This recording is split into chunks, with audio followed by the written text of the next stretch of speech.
What is going on, YouTube? This is your host, Marcus James Witherspoon, and this is 717 Sports Chat Live. Fury versus Wilder 3. How's everybody doing tonight? As everybody knows, we got the big trilogy fight for the heavyweight title of the world for Fury's WBC and Lineal heavyweight title of the world. As we all know, Deontay Wilder's trying to get that strap back in that title, that one face, one name brand. So we'll see if he can pull it off tonight. I have Deontay Wilder winning this fight by knockout. I don't have it going 7 rounds. I think by what I've seen so far from Wilder leading up to the fight, it looks like he made the necessary adjustments. Now I know it's just training, etc. But what I said, if Wilder's going to be successful for this fight, is I want to see him execute movement, stay off the center line, use good footwork, get back to the fundamentals of boxing. And so far, from what I've seen with his training videos, it looks like we have that. So hopefully we get a fantastic fight. Hopefully it'll be another one like the first fight. The first fight was a classic. Even though a lot of people, including myself, felt Fury outboxed Deontay. Obviously Deontay got those 2 big knockdowns, which made it a draw. So hopefully we just get a thrilling, compelling fight and may the best man win. But I'm going with Deontay Wilder by a 7th round knockout tonight. I think he made the necessary adjustments. And I also think that Tyson Fury wasn't really ready for this third fight. This fight was supposed to happen back in July.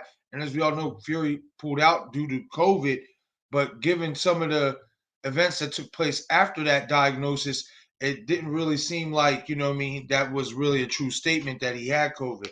But hey, we don't know, I'm not Tyson Fury's body, so I don't know if he did catch it or not. So we will find out. But right now, we got the opening card of the main card. We got the opening fight of the main card.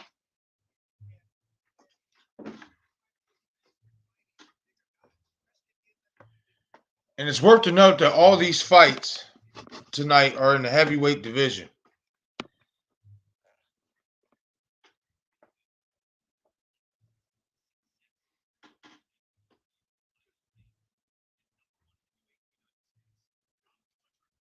Good left hand.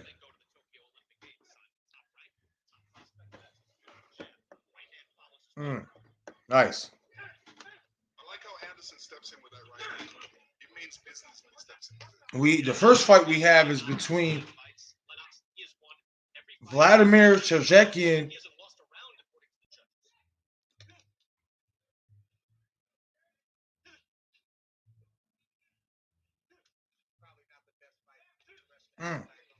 Tereshkin. Vladimir Tereshkin. I forget the second the Anderson, but I forget his first name. We'll get that here in a second.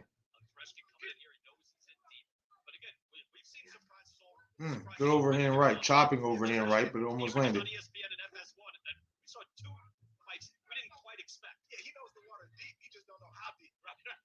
Quite know when he's getting into until he gets in there and starts getting hit. Right, he said, I thought I could wade in this game. No, you cannot. There's levels to this game. Still early. I'm trying to figure out if Tereskin's a southpaw or orthodox. He's switching back and forth. He's a lefty switching. Yeah, I mean, that's pretty dangerous against a good right-handed pitcher.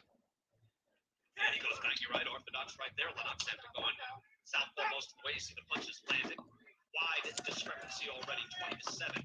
Jared Anderson. So we have Vladimir Tereshkin versus Jared Anderson. Right now, this looks like in the first round. Ooh, good left by Tereshkin.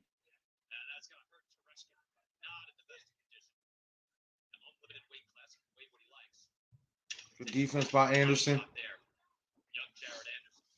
Ooh, good left by Tereshkin.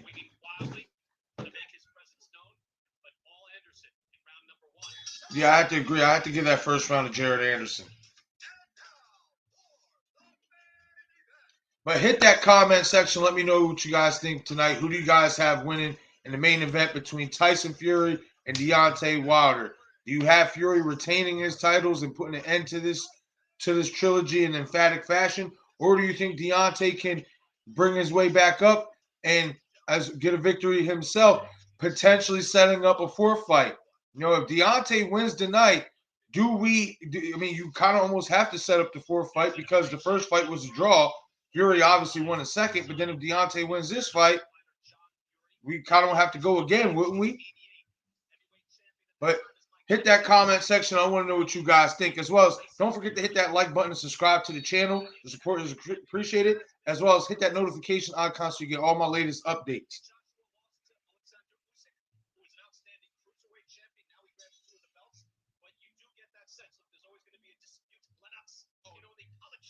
Ooh, good straight left by Shevetskin out the gate in the second round. Once again, the first fight of this card, we have Vladimir Shevetskin versus Jared Anderson, heavyweight. This whole card is heavyweights.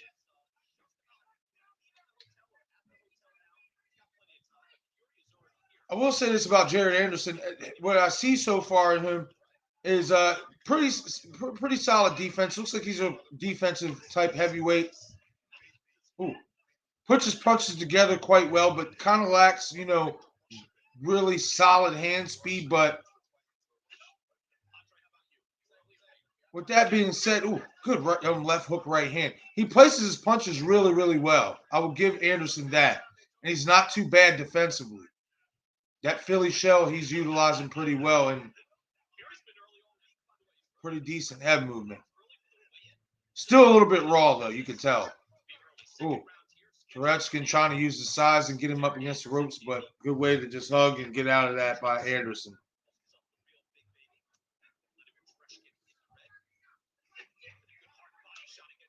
Good body shot again by Anderson.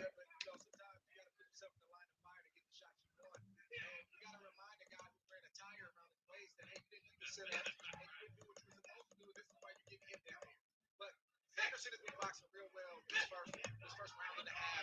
He's setting Tereshkin up with either a left hand with a right hand finish or a right hand with a left hand finish. Yeah, this is a situation where, Anderson can do anything he wants to do. He can work on the jab, he can work on the body, work on his right hand. This is a good fight for him to do these different things. There along those lines, Andre, Jared Anderson, in his last fight, finished his opponent with a right to the body in the second round. Knocked out Jeremiah Propunsi with body shots. And the challenge for Anderson right now is just being patient and not going to sleep like we talked about in the Berlanga fight mentally, and just chopping that big redwood tree down because Tereshkin's big body, he seems to be tough and he's not going to. Good right hand by Anderson. He's just slowly chopping him down and picking him apart at this point. Oh, good right hand. Got him up against the ropes. Another good left-right combination. Good body shot. Good right hand down the middle.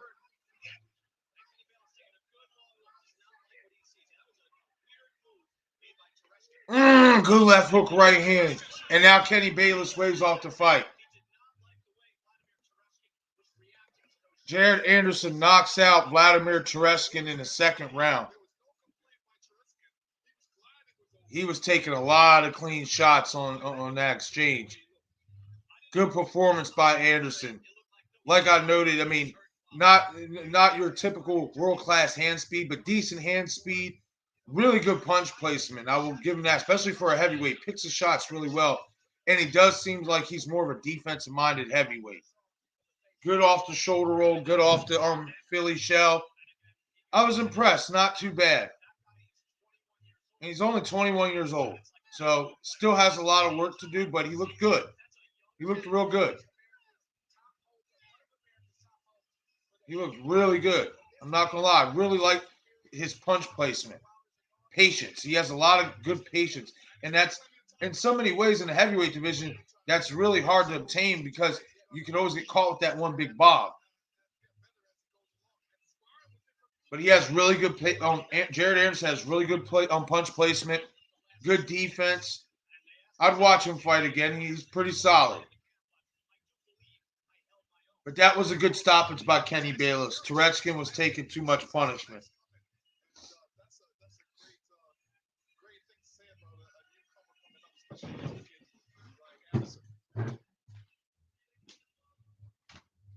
We've got more heavyweight action coming your way, and we're going to get the official particulars from Jimmy Lennon. We've got Robert Helenius, Adam Kopnatski coming up next. Kopnatski has had Nordic nightmares for a year That's Kovnatsky. Going to come in with a beard this time around. Kovnatsky was undefeated and looking for a title shot when he got upended in his home borough of Brooklyn by the man from Finland. That's coming up next. Hellenius, a full 6'7", 246. Hits like a tree trunk. Once again, Jared Anderson knocks out Vladimir Tereshkin in the second round of the first fight of this undercard for Tyson Fury and Deontay Wilder. If you're watching this pay-per-view, hit the comment section. Let me know what you guys think. Who do you guys have winning? Hit me up with your opinions and your predictions. And if you're not watching this fight, you didn't really have the money for the pay-per-view, just didn't feel like buying it, but want coverage, Ron Bell Round coverage, I got that here for you. Don't forget to hit that like button, subscribe to the channel as well as hit that notification icon so you get all my latest updates.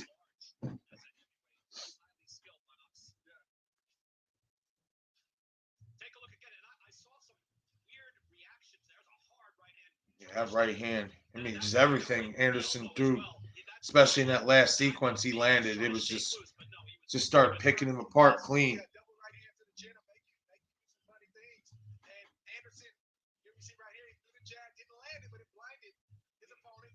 Shot right there before he could even recover. Took a half a step back, landed another shot right there on the chin, and that's why you saw the legs go like that. And I love it because Anderson recognized that good shot right there. Little bit of space, another shot right there, and you saw Anderson start to close in and start to kind of finish the fight, and he did get the finish. And he almost, yeah, go ahead, Lonnie. No, I'm saying he almost knocked the mouthpiece out of his mouth. Kenny Bayless, I thought it was good awareness. Did not like the way he was reacting, even though that big man was standing there. He was standing there ready just to take punishment. Great stoppage. Yeah, he got in. He could read it. Another look. And again, I pointed out on the tail of the tape, I said, this is a showcase for Jared Anderson. It's not a massive test. This guy has not fought in 2 years. However, he's 21 years old. There's a level of progression. This is a showcase on a pay-per-view. And Jared Anderson passes this test. He absolutely did. Jared Anderson looked really good. Like I said, really good. The thing that stood out to me, especially for a heavyweight, pretty good punch placement. Nothing like wild, nothing, eccentric. Really good punch placement. Jared Anderson was really, really crisp. Straight shots. Good, really good left hook, right down the middle combination. I was impressed with Jared Anderson. I really was. Only 21 years old, so he's still a little bit raw. Still got some learning to do, but not bad. But if you're watching this pay-per-view and if you just watched that fight between Vladimir Tereshkin and Jared Anderson, hit the comment section. Let me know what you guys think about Jared Anderson's performance. And do you think with a little bit more seasoning and as he progresses, do you think he can be a major player in the heavyweight division?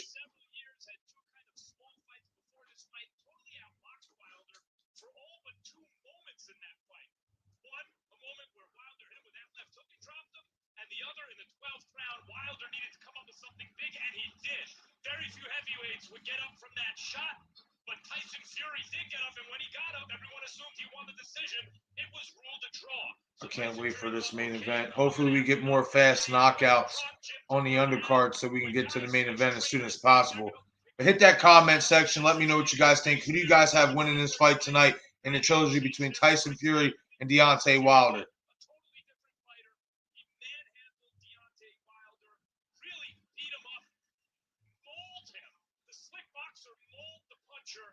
And knocked him out. You would think, leaving no doubt, but Wilder was not content. Insisted on this third fight, and either after this, it's going to look like it wasn't really competitive, or it's going to look like we need a fourth one. How can you be content if you are Deontay Wilder? Exactly. I think we're going to need a fourth one. I think Deontay's going to do it. From what if he sticks to what if he sticks to what he has seen in training, stay off the center line, move your head. Use good footwork, the fundamentals. Anybody who knows boxing and if you know Deontay Wilder, he got too complacent looking for the big bomb. Just too complacent looking for the setup, feint jab followed by that big right hand. He got too complacent landing that one shot. From what I've been seeing in his training, it looks like he's been training combinations. And I said this, he has the opportunity to do what Lennox Lewis did, and that's reinvigorate himself and reinvigorate his career by changing his style. Because that's what Lennox Lewis did. People forget that Lennox Lewis, when he was younger, he was a straight jab, straight right hand type guy. He had a big right hand. You know what I mean? He didn't utilize all his skills. He was a straight jab, touch you, bang, right hand. Until Oliver McCall knocked him out. When he got humbled by Oliver McCall, Lennox Lewis changed his entire style. And then you start seeing Lennox become more methodical, not just throw double, triple, quadruple jabs, etc. He was mixing in uppercuts, body shots, combination punching. When Oliver McCall humbled Lennox Lewis changed his style, and it actually worked to his benefit. And I believe that can actually work for Deontay Wilder as well. I really like what I've been seeing in training camp from him, and I think it's going to pay off tonight. And I don't know how Tyson Fury is going to come in this fight. You don't know if he's coming in overtrained. I gained 20 pounds, another 20 pounds, in the last few days. That's cool. That might not work this time. I will say this, though. I'm a little worried about the weight for Deontay. This is the heaviest that Deontay Wilder has ever weighed at 238. That's big. I don't know if that's going to work to Deontay's advantage. That's going to work against him. I think that Deontay put on the extra weight so he could have more power, obviously, just like the last time. But I thought that the extra added weight the last time is also what contributed to Deontay's downfall, because I thought that was too much weight and he wasn't used to fighting at that weight. We'll see how the extra added 6-7 pounds that he's gained this time around, if he carries it well this time. That's the one thing that does worry me for Deontay tonight is the weight. Because my thing is this: if you're Deontay Wilder and you are knocking guys out at 209 pounds, 210 pounds, why would you feel like you need to go up to 238 pounds? I mean, granted, Tyson Fury is a really big guy. He's coming in at damn near 270, 280, and I understand that. But Deontay put Tyson on his ass when Deontay weighed 209 pounds and almost knocked Fury out. So I don't know if the extra added weight is going to help Deontay. That worries me. It does. Just because the unfamiliarity with that weight, coming up in that weight. But we'll see. It remains to be seen. But hit that like button. Hit the subscribe to the channel. Your support is greatly appreciated. As well as hit that notification icon to get all the latest updates. As well as hit that chat box. Let me know what you guys think about tonight's main event between Tyson Fury and Deontay Wilder. Who you guys have winning, and what is your predictions? Will it be a decision for Fury? Will it be a decision for Wilder? Or will it be a knockout for Fury? Or will it be a knockout for Wilder? And if it is by knockout, what round do you have this fight ending in? And who do you have ending this fight? Hit the comment section. I want to know what you guys think.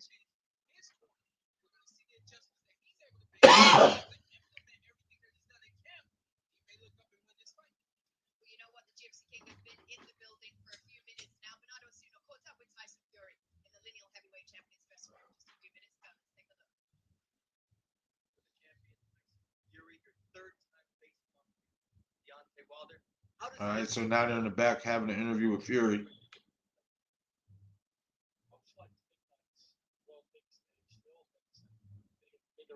lot of people watching around the world, all the cameras, lights, and action. It's like a pantomime show. It's Broadway, but it's in Las Vegas. So yeah, we're ready for a show now, and all the hard work's been done. We're gonna go out there and do what we do best. Fight. Now there's been a postponement. How did COVID affect you? How do you use it to get better for this fight? I didn't really need to use it to get better. I'm 33 years old, I've been training my life, so if I need an extra few weeks to prepare for a match, hopefully a legendary champion spot I can be ready on 3 weeks. As long as I train 6 days a week, I'm ready to do 3 weeks. I'm ready to go. COVID didn't really affect me too much, to be fair. Okay, so Fury's sitting there saying that, COVID didn't really affect him, etc., etc. Yeah, because I really don't think he had it. That's just my opinion, though. I don't really think he had it. I think he pulled out of this fight in July because he wasn't ready. He was expecting to fight Anthony Joshua. Then, obviously, Deontay won the aberration and won the court case to get this trilogy. I don't think Tyson was ready. I think he was more prepared for Anthony Joshua. And one can say, oh, well, it doesn't matter. He already fought Deontay twice already. It still doesn't matter. You know what I mean? So I don't think Tyson was ready. And I think that the COVID diagnosis was kind of fake, kind of staged, so he can get more time to get in shape or get ready game plan wise for Deontay. That's my opinion, though.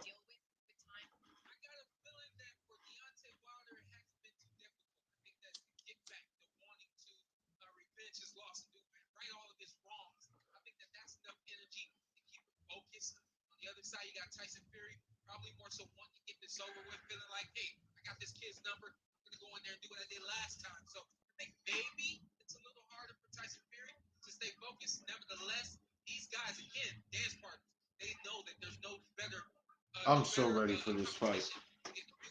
It's called Once and For All for a reason. But that's the funny thing is if Deontay wins this fight, it isn't once and for all. We're going to have a fourth fight.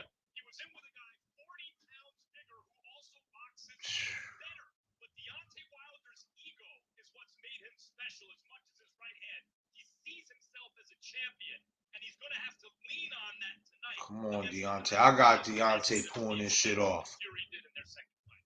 It's just something telling me.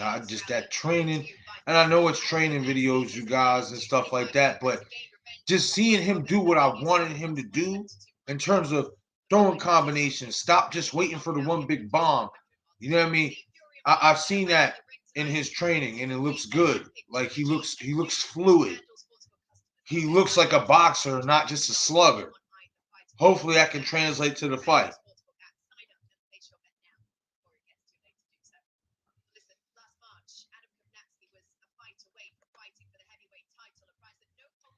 Edward LINEAL says Tyson Fury. Hey, man, I mean, it's not impossible, of course not. I mean, like I said, I had Tyson winning the first fight by 2 points, even though they called it a draw. It was obvious Tyson won the second fight, totally dominated. You know what I mean? So, I mean, it's obvious why Tyson's the favorite. You know what I mean? In essence, he is the more skilled boxer. But I also think that that's also because Deontay didn't unleash his true boxing potential that he has. He just waits around for that big bomb. And for the first time in a while in his training, I've seen him throwing combinations, head movement, staying off the center line, ducking, slipping, etc. So if we can get that Deontay Wilder in there tonight, this could be a very, very interesting fight, especially if Deontay starts throwing combinations. Because I feel like that's the key for Deontay. Being that Tyson is the bigger guy, the taller guy, and has the kind of the reach and the height advantage, Deontay kind of needs to bend a little bit and sneak up underneath those straight shots that Tyson likes to throw. But it remains to be seen. I don't hate on your pick. I mean, a lot of people are going Tyson Fury, and rightfully so. He's proven twice to a degree, you know what I mean, no matter what the judges say in the first fight, that he's the better fighter. But we'll see if Deontay can, change all that. But I will say this: Deontay loses tonight, you can't make no more excuses. You know what I mean? If Deontay loses tonight, no more excuses. You lost to the better man. Simple and plain. Simple and plain. We'll see, though. But don't forget to hit that like button and subscribe to the channel. Your support is greatly, greatly appreciated. This is 717 Sports Chat Live. Fury versus Wilder 3 live round-by-round coverage. We are in the second fight of the main undercard. And keep in mind that all these fights are heavyweight. But don't forget to hit that like button and subscribe to the channel. Your support is greatly appreciated. As well as hit that notification bell so you get all my latest content updates. As well as if you want to make a donation to the channel, hashtag 717SCL is the donation link. You can also find that donation link in the top right corner of my YouTube channel picture.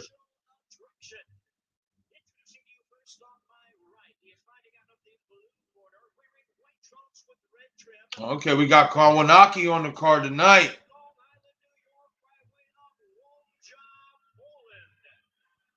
Should be an interesting fight.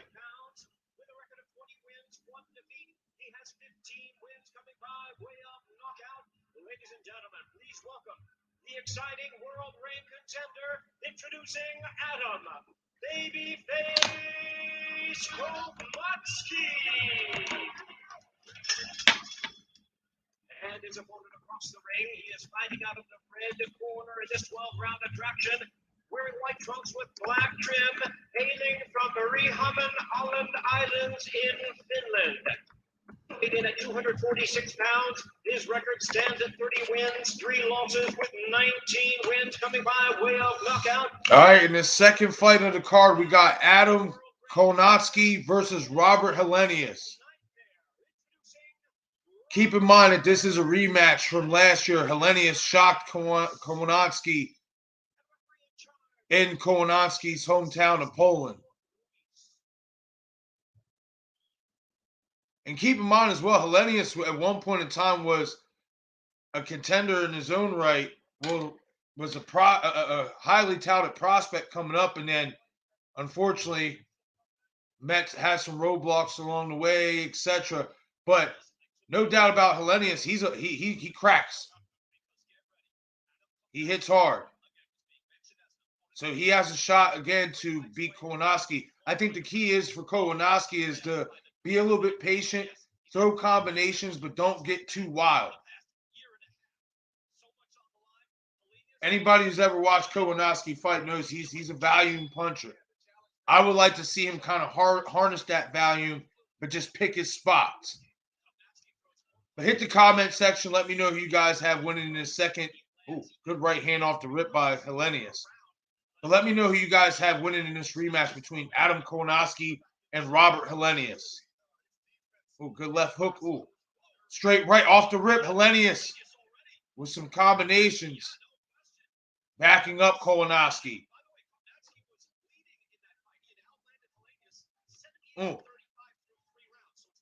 Okay, they're on the inside. Good body work on the inside by Konatsky. Jab by Helenius, trying to keep him off. Ooh, jab. Nice jab by Konatsky, but couldn't follow up with the right. Helenius throws a 1-2, just barely misses. Good jab to the body by Konatsky.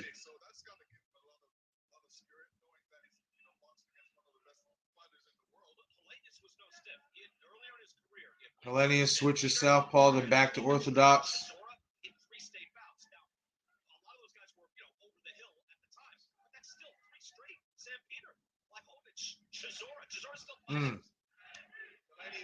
Good exchange by both men right there.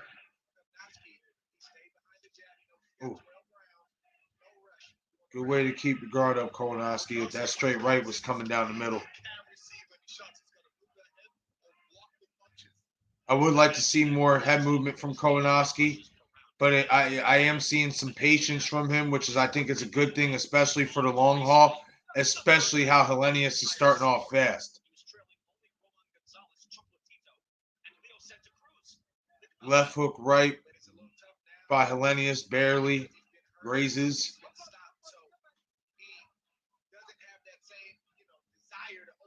I will say this, it looks like Konatsky's slowly starting to walk Helenius down, but he needs to move his head a little bit more because that jab is there for Helenius.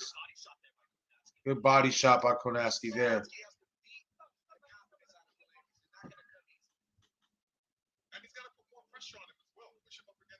Good jab straight right by Helenius again. See, Konatsky, he's not moving his head enough. And that he's just letting Helenius fire off straight jab, straight rights again. And he's hurt. And he is hurt again. Oh, good left hook by Helenius. Good body shot by Helenius. Straight right by Helenius.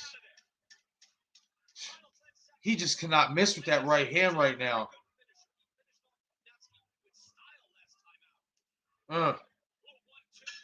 Konatsky's not moving his head. If he would move his head, he would have better success in cut because he's cutting off the ring pretty decent. If he would just move his head and slip, oh man, his eyes already jacked up. That bad boy's swollen and almost swollen shut. And that's the problem for Kornowski. He's just not moving his head enough. Not moving his head. The footwork is there in terms of cutting off the ring. If he would just do a little bit more slippage, he'd have better success, especially with going downstairs.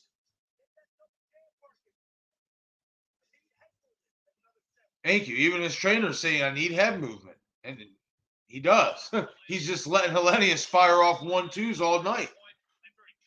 And they're clean. They're just he's catching him with whatever he wants, basically.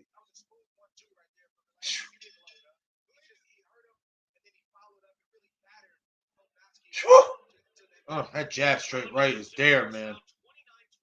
Good body shot by Hellenius. And again, Kornowski, he's just walking to him. There's no head movement. A good body shot. If he would just give some head movement, some feints, there's opportunities there for Kornowski to have success.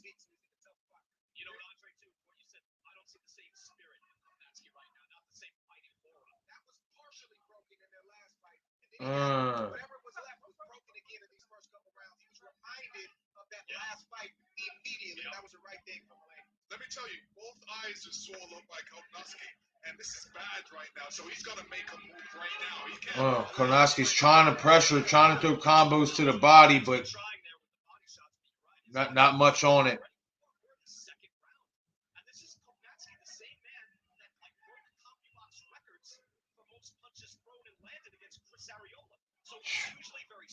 Oh, good right hand over the top by Kornowski. And he's trying. I'll give him that. He's trying to bully Hellenius up against the ropes now. And honestly, he's winning this round so far.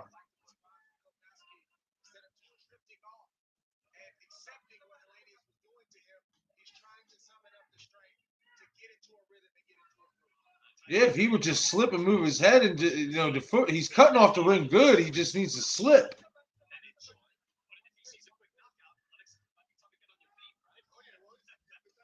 Good body shots by Kornowski. Now he's starting to throw in volume a little bit. And he's winning this round, Kornowski.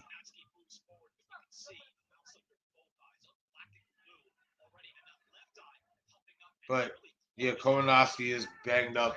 Both his eyes are pretty jacked up.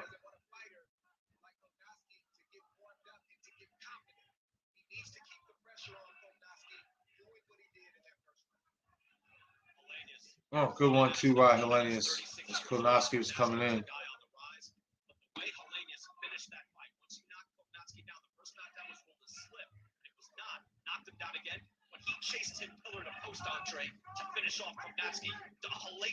Good jabs by Hellenius.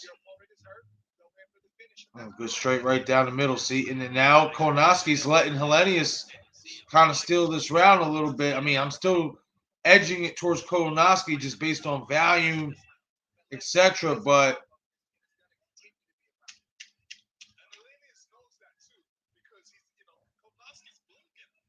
another jab straight right from Hellenius there. Now you could even make the argument that towards the end he stole that round because he's just battering him. But I don't know. I lean towards Kornowski just because basically the first 2 minutes it was all Kornowski just with the pressure and putting in more work.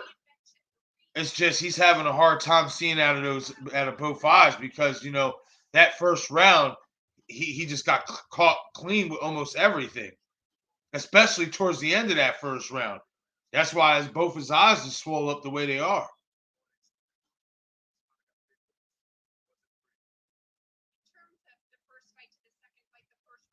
Right there in the back now having an interview with Deontay as he was walking in.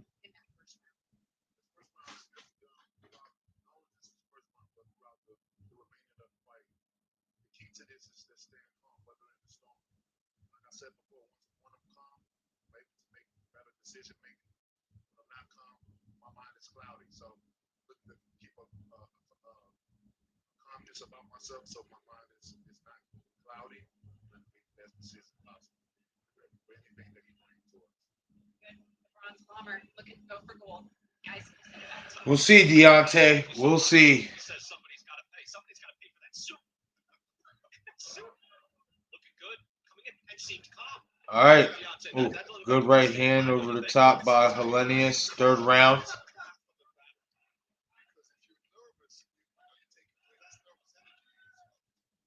trying to move his head, moving in on Robert Hellenius. Hellenius rocked and rolled Kopnatski in that opening round. He's closed one eye. Now working on the other. There's a hard right Good hand. straight right down the middle by Hellenius. Right hand, straight entree. Kownacki's trying to walk through it.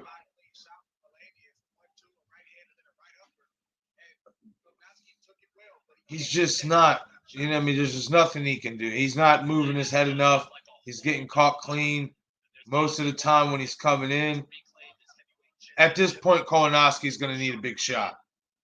Saying all the right things and see if he's able to do all the right things in the gym where it matters. And we'll be closely watching his work rate early on.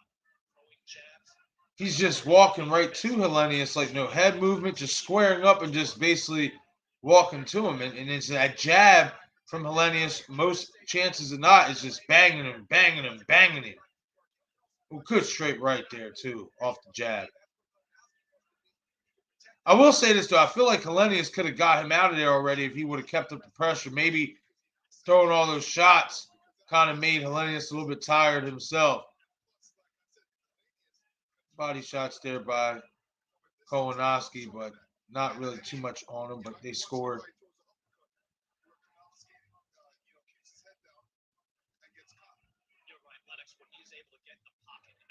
Oh, good jab straight right by Hellenius.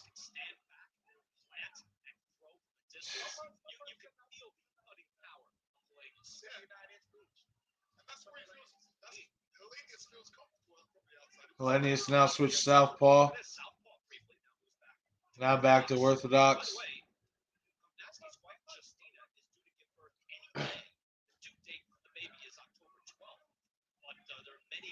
Speculating here in Las Vegas, hey, your mind's got to be on other things. Is it on the fight? And look, we've all been through. We all have children.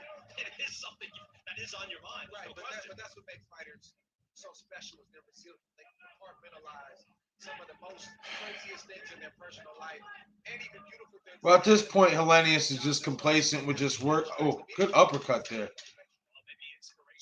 Oh, good straight right lead jab. Oh, low blow by Kownacki. Wow. Hit him with the good old dick shot. Trying to slow him down. Damn. But I will say this, like, Hellenius should have already got him out of there. He's just, at this point, kind of content with working off the back foot, working from distance, just kind of landing clean, scoring straight jabs, right hands. Like, I feel like he could have turned the lights out already if he really would have put more power behind some of these shots that he's been throwing here recently. But when there's not much resistance from Kownacki, I mean, it's just like, whatever, I guess. If I was him, I wouldn't let him off the hook, though, because Kownacki is still a heavyweight, and one shot can change it. That uppercut, though, was nice. It's all Hellenius. I mean, you can kind of make a case for the second round for Kownacki.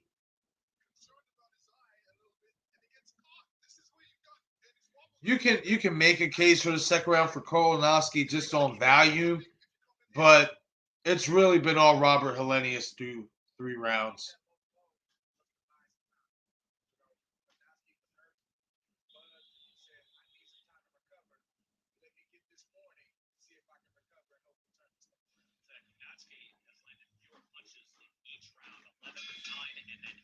He's been hurt a number of times. That left eye is closing.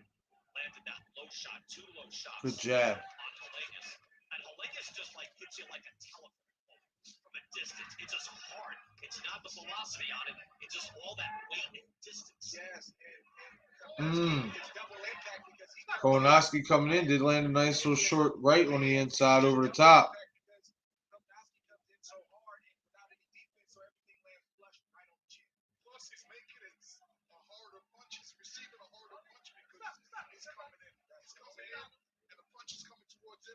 Together, more power. And I tell you what, Kopnatski, by the way, just in terms of work rate, again, he averages 83 punches around. He's about 50 good punches jab around in this fight. by Completely Hellenius. different. Oh, good Kownacki with 2 overhand rights over the top. Nice jab. I mean, it wasn't a lot on it, but this is the point. It's landing. And one of those, just all it takes is for that to have the right amount of power on it. I feel like Hellenius just is letting him hang around a little too much. Oh, good jabs right there by Hellenius. But he's still just letting him hang around a little too much for my liking.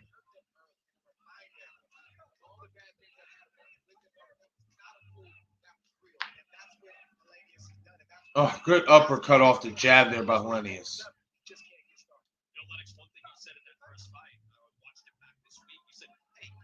Oh, good uppercut again by Hellenius. Oh, good jab again. These shots he just these clean shots, like when they land, man, like they're just snapping Kownacki's head right back. Oh, good right hand by Hellenius right there. Good body shot.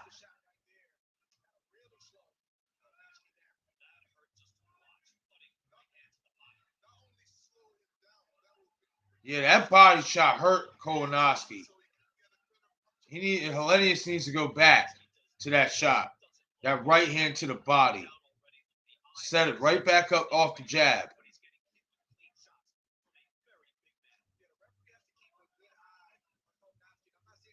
Yeah, ever since Hellenius landed that right hand to the body, Kownacki's going to be kind of trying to keep that hand low. Ooh, a left hook there by Kownacki, though.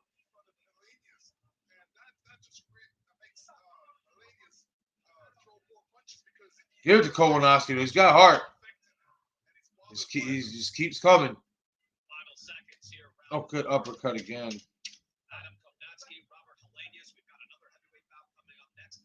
Young heavyweights, head-to-head, both undefeated. Evan Jotba and Frank Sanchez. All leading up. Wild shots there, but the main event is the heavyweight championship of the world, and both men are here. Tyson Fury, the heavyweight champ. All right, we heading into round 5. Like I said, it's all Robert Hellenius. If you want to get crazy, you could say Kownacki maybe won the second round just based on volume, like I said before, but you can really either way say this is a clean sweep for Robert Hellenius. Like I said, this fight should have been over. But Hellenius is just kind of toying with him at this point. He's playing with his food. Not much we can do about it. I was kind of hoping these fights would like kind of move along, be quick knockouts so we can just get to the main event, but you know how that be sometimes. Sometimes I don't work out that way.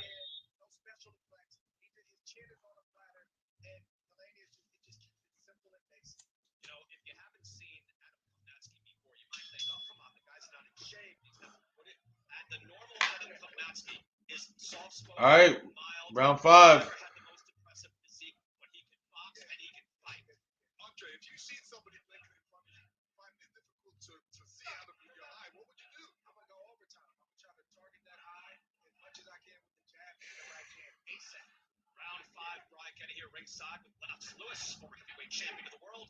Good straight right by Hellenius is grazed. The jab. Gold medal table here. You got 7. I'll take your bronze, Lennox. You got one on the gold. Thank you. Oh, wow. Did he just low blow him again? Yep, he low blowed him again. Kownacki just low blowed him again. Now the ref took a point. Good. Like now I'm starting to feel like he's doing this shit on purpose.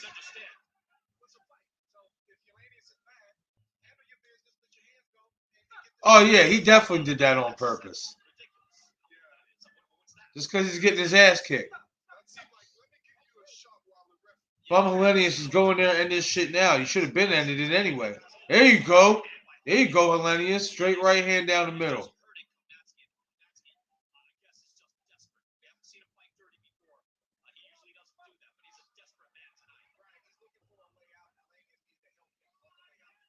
Now, good uppercut by Hellenius. Kownacki overhand right, left hook, another overhand right trying to sneak through. He's trying to throw Carlson into the wind. Oh my God, good jab right hand again by Helenius. Jab again. Oh. Oh man. Another jab straight right backs Kownacki up. It's there all night.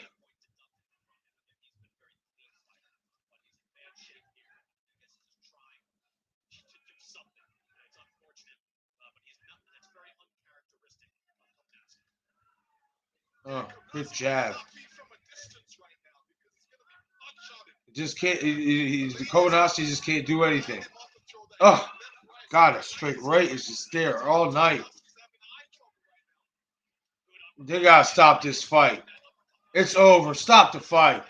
Stop the fight. Stop the fight. Stop the fucking fight. Oh, I gotta give it to him. Kownacki got heart, but you gotta stop this fight, man. He can't see. He can't. Like, come on. Right, right. All right. Well, as long as he's punching back, I guess But I don't know, man.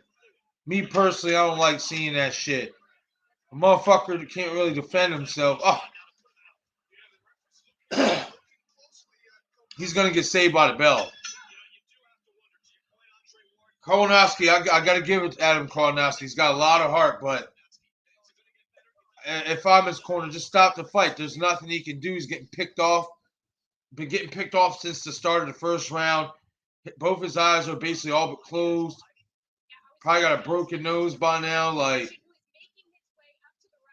there's just nothing he can do.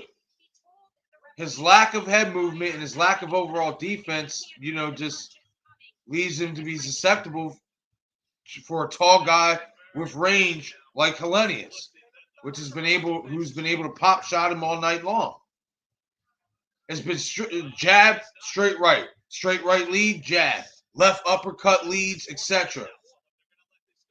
But mainly it's been 1-2s all night. It looks like, I don't know. He's coming back out. They're not going to stop it. Round 6.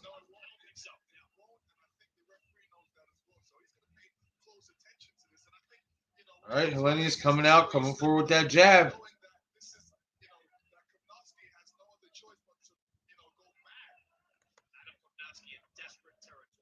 High grade gaming. Yes, I am watching the fight, but it's the undercard right now. Tyson is not on yet. I think we have 2 more undercard fights, and then we'll have the main event.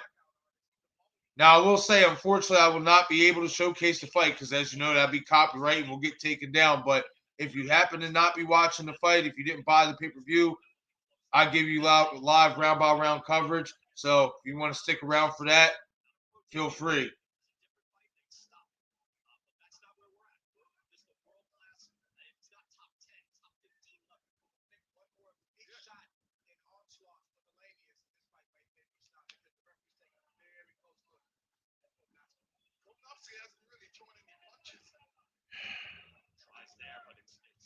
Yeah, we're in the undercard, high grade.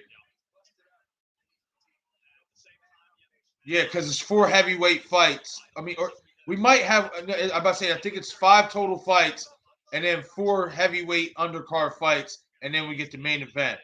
So we're in the second fight of the night, well, on the main card. So I believe we do have 2 more undercard fights, and then we got Fury Wilder 3 after that. Oh, good straight right by Helenius.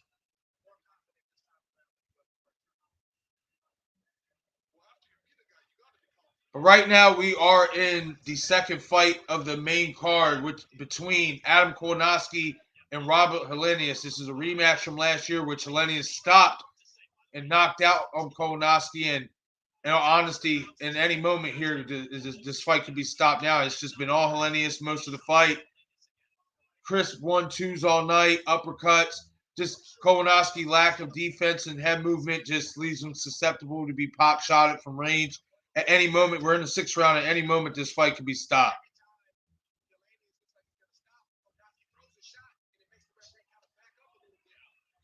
I agree. Damn, UK was told 3 a.m. for the main event. Oh, wow. That's good. Yup. Yep, the fight's over. Wow, that's crazy. Well, high grade, I'll be here. Obviously, it's going to be a little bit earlier here. I'm assuming it'll probably be on. They should be walking out within, I want to say 11, 11:30, depending on how long these next 2 fights end up. Now, if these 2 fights end up going by fast, then the main event might be here sooner before we know it. But Robert Helenius just stopped Adam Kolanowski for the 2nd time here in the 6th round. Well, they called, actually, the ref waved it off by disqualification. Yeah, because that was the 3rd low blow from Kolanowski, so the ref disqualified him. But either way, the fight was about to be stopped any moment anyway. So, and high grade, my winner, I'm going with Deontay Wilder. I am fully aware that Tyson Fury has shown through 2 fights to somewhat be the better fighter. But I also think that was, I mentioned earlier in the stream, that was more of Deontay not using his full potential of skills and using all what he has. I feel like Deontay, from what I've seen in the training videos, if he does what he's been doing in training, which is staying off the center line, using head movement, using good footwork, throwing combinations. I think if Deontay implements that style of game plan, I think we will have a lot more interesting fight than obviously what we had in the 2nd fight. And thank you, High Grade. I greatly appreciate that. As well as don't forget to hit that notification icon so you get all the latest updates. But yeah, like, I don't know, man. I got a feeling that Deontay's going to I just have this feeling. I don't know what it is. I think Deontay's all business. The key thing I said for Deontay is if he's going to have a shot in this fight, get back to the fundamentals. Don't just wait on the big bomb. Don't just wait on that big straight right hand. He has so much more athleticism and so much more tools that he could use that I felt like he got away from. And tonight, I think that we might see that, especially with what I've been seeing in his training camp. But as we know, sometimes what you do in training doesn't always resonate to the fight. So we'll have to see how that plays out.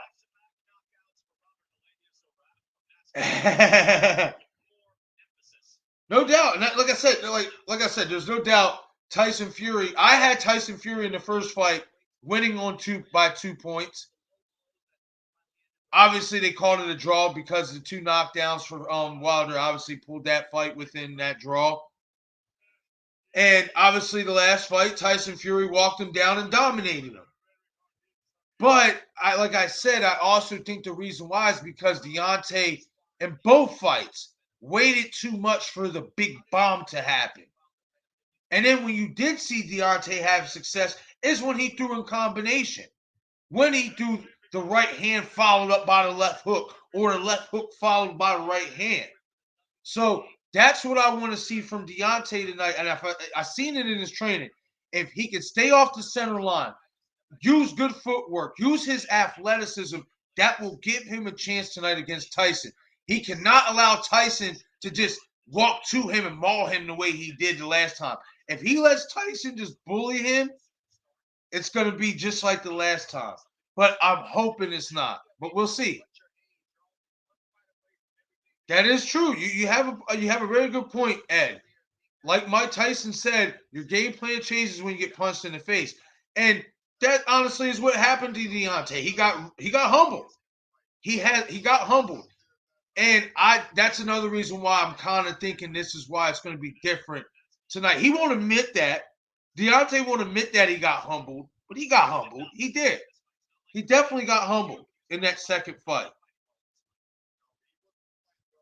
And hey, like I mentioned earlier in the stream, as the man talking on the stream right now, Lennox Lewis went through the same thing that Deontay Wilder. See, I kind of compare what Deontay is going through as what Lennox Lewis went through. Keep him, if you can remember Lennox Lewis in his fighting days. Remember, much like Deontay Wilder, Lennox Lewis was a jab, jab, straight right, and that's basically it. Big athletic guy, good hand speed, but had that one shot. And then Oliver McCall happened, and Oliver McCall knocked Lennox Lewis out. And what did Lennox Lewis do? He went back to the drawing board and reinvented his game and got back to the fundamentals of not just waiting for that one big bomb and using technique and throwing in combination. And so far from what I've seen by Deontay, and I said this after that second fight happened, that's what Deontay has to do. If I'm Deontay Wilder, I am looking at what Lennox Lewis did to reinvent himself. And then I'm taking a page out of that book. Can Deontay execute the way that Lennox did in order to resurrect himself? That remains to be seen. But it's not impossible.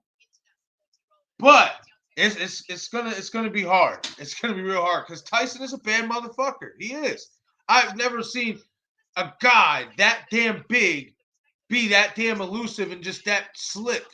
Like he's technically sound. We don't see that. There's no doubt about it that Tyson Fury is special, but much like Deontay Wilder is also special in his own right. Don't test anyone. We're all able to prove the bigger man. We're all human. That's true. Absolutely.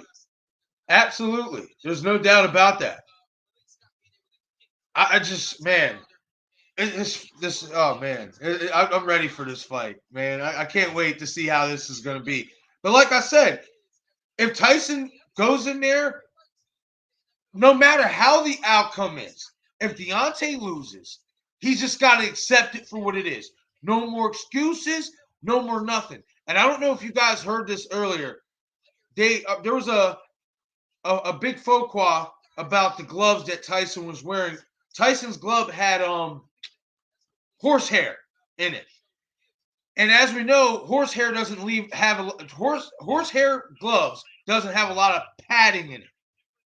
So Deontay kind of made a big hoopla about it, but as we know, horsehair gloves are not illegal. So to even the playing field, now Deontay can use the same gloves as Tyson Fury. So now Deontay definitely has no excuses. You get the same gloves, there's little next to no padding. These boys are going to hurt each other.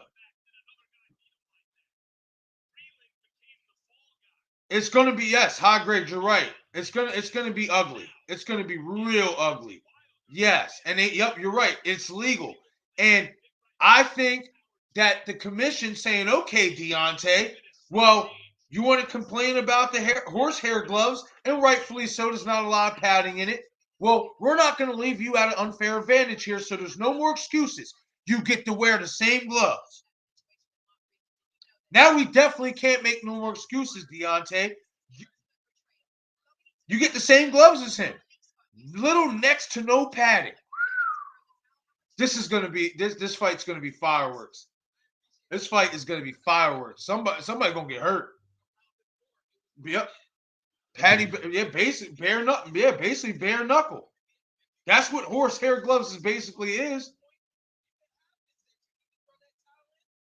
Hey, as long as it's legalized, I'm not going to be against it. If it's legalized and it's on an even playing field, I'm not going to complain against it. So I commend the commission for evening the playing field for Deontay on that. He's going to complain about it. Okay, you know what? You're right.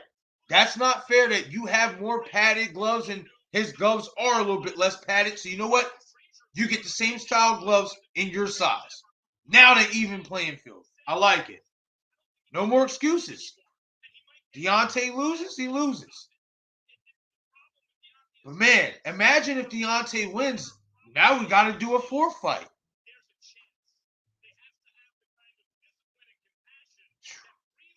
Man, I'm ready for it to go. They're basically right now breaking down. They're talking about Fury and Wilder here on the on the pay-per-view cast. They're about to get to the third fight of the undercard.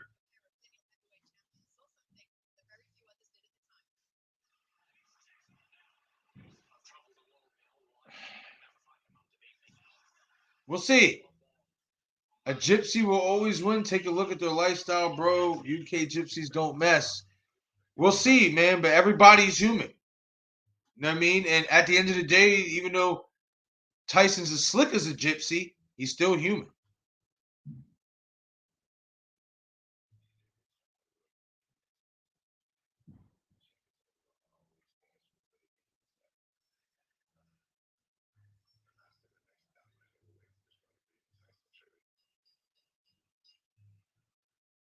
All right, they're doing a video package.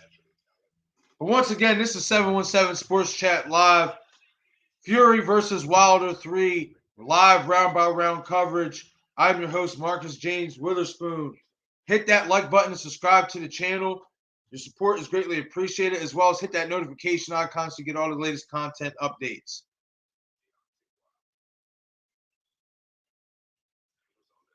High grade. No, they're different, buddy. From experience. Oh, well, we'll just see, man. We'll see.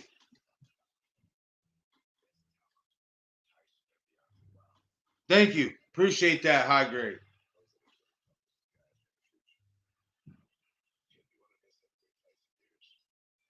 I hope Deontay don't come out with a fucking super heavy suit tonight. I don't want to hear that excuse neither. Listen, I'll be honest. I'm a big Deontay Wilder friend. I've been a supporter of this guy since I've heard about him in the Olympics because of his story. The fact that he started in his early 20s boxing, which is to be that successful as he's been, that's hard to do. You know what I mean? To start as late as he did and be as successful as he's been. You know what I mean? So I've always been a fan of Deontay, but I've always said that his issue is always two issues I've always had with Deontay. Waiting for the big bomb and not using his athleticism enough. And Tyson Fury, being as big and athletic as he is, and he uses that overall broadband of skills that he possesses, that's a matchup problem. But if Deontay can start maximizing his own athleticism, that can make for a more interesting fight. Hey, we'll see. We'll see how this plays out. I'm ready to get to it. These undercards need to come on, and these little, side discussions with Sean Porter and the sportscast need to, get moving along. It's time to get to the main event. That's what we're here for.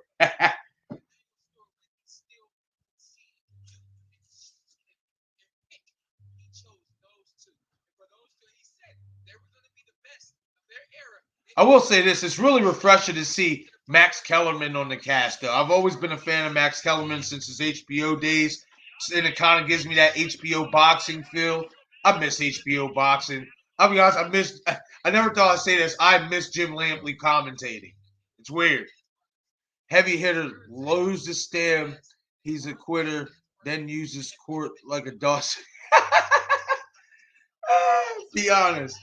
I don't want to say that because let's really be honest. He didn't really, it's not that he really lost stamina or whatever in that last fight. The guy was still standing and they stopped the fight. So you got to give him credit for that. You know what I mean? I don't think it was just a stamina issue, really. What I think is he got humbled. That's just what it is. Sometimes, and I remember Sugar Shane Mosley said this after fighting Floyd Mayweather. And he said, when Floyd hit me with a certain shot that literally shut my body down. Like, I couldn't really do much after that. He hit me with a good sneaky shot that just, after that, my body just didn't want to engage after that. And sometimes that's just how it happens. And I think that's what it was. Because Tyson did exactly what he said he was going to do. I'm going to use my weight, I'm going to use my height, and I'm just going to walk you down, and there's nothing you can do about it.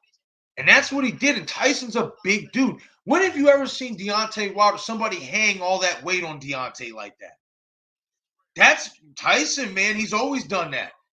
I mean, for as skilled as he is, he's also really good at being a big bully. And that's what he's going to also have to do tonight. No. I mean, I did say that. The best man won, be a man and agree. I did say that Tyson Fury won the first fight, and obviously he won the second fight. But Deontay Wilder has a chance to prove that maybe Tyson Fury isn't the better man.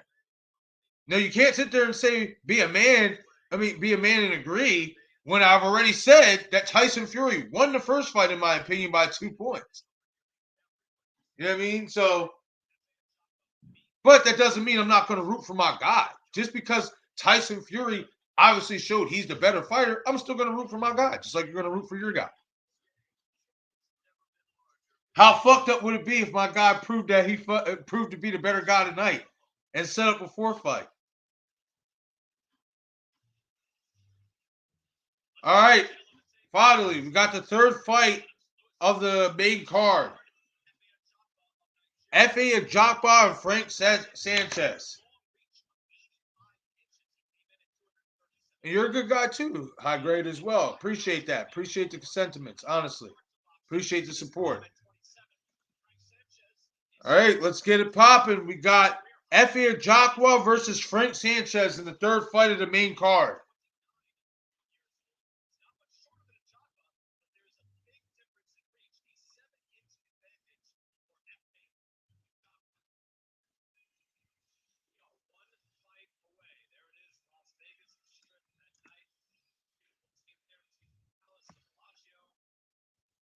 Tyson Fury has spoken often about this being the entertainment capital of the world. He lives here now as well. Fury, Wilder, 1 fight away. Here's a great fight. Ajagba, Sanchez, both unbeaten. Let's go to Jimmy Lennon Jr. All right, here we go.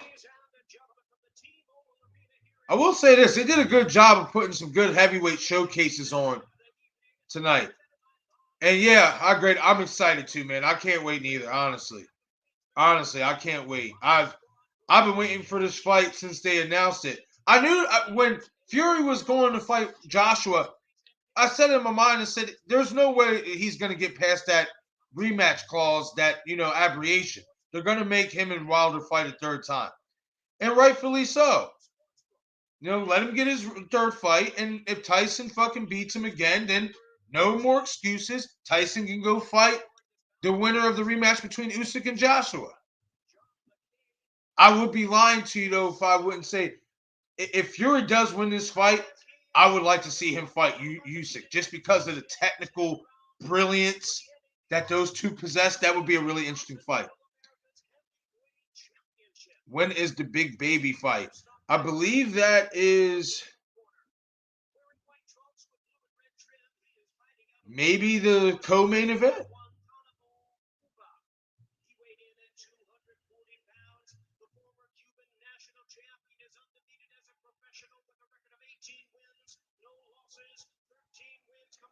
Yeah, I honestly think it's going to be a more rough fight, high grade, than a lot of people are predicting. I think it's going to be a brawl.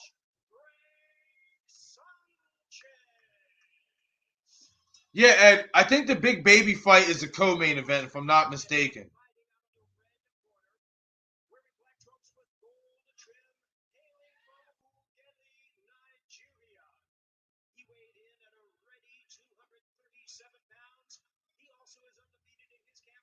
Okay, we got 2 undefeated heavyweight prospects, so this should be good right here.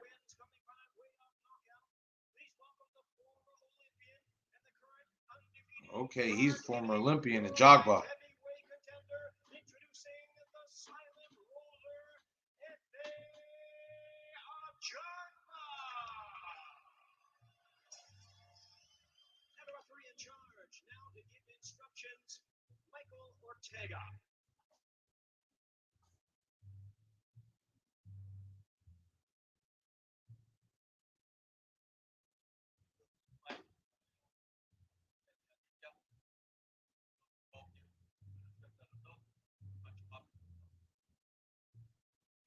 All right, here we go. Round 1 between F.A. Ajagba and Frank Sanchez, 2 undefeated heavyweight prospects.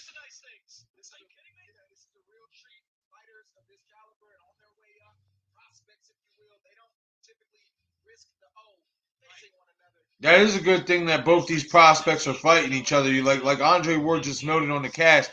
You don't see that too often where two undefeated prospects decide to fight each other.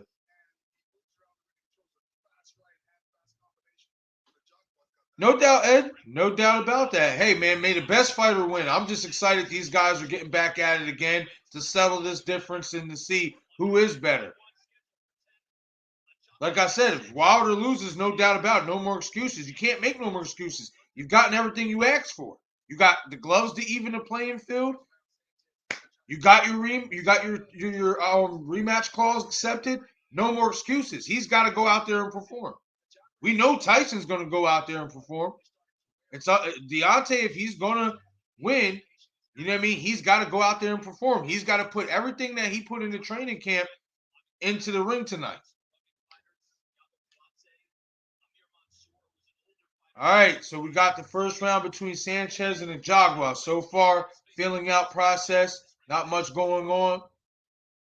Both just measuring each other. Sanchez starting out with a few faint jabs, but nothing much connecting. Ajagba throws a jab, didn't land.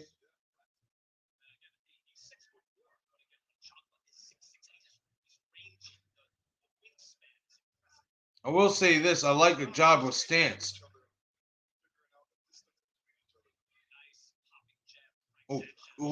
Oh!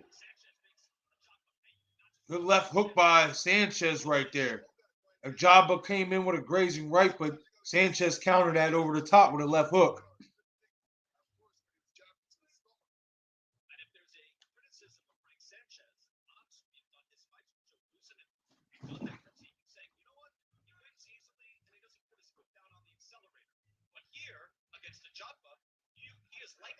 Choice. This man's going to be coming after you. You must get physical and throw punches to stay in. Keep him away. Plus, Ajagba wants this fight. He wanted this fight, and he's excited about Good jab by Sanchez. Good jab back by Ajagba. They both wanted this fight. I don't think it's bad blood, but I think there's some dislike.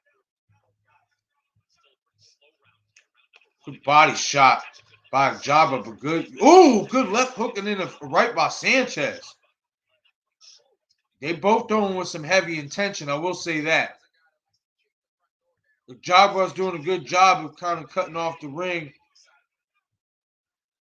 But Sanchez is also doing a good job not letting himself get trapped and get caught with nothing serious so far. And so far, Sanchez has landed the cleaner, better shots off the counters.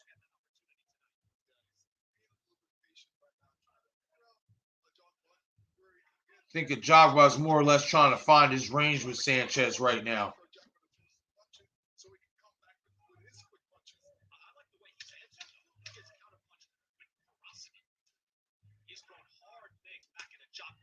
Good left hook by Sanchez.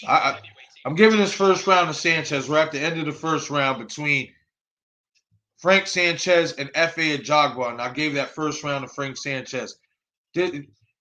Ajagba right now is trying to find his distance, trying to touch him, and there was a grazing right hand that he did land over the top, but that left him open for a nice big left hook. He took it well, but Sanchez landed a good couple of left hooks in that round. So I had to give that first round to Sanchez.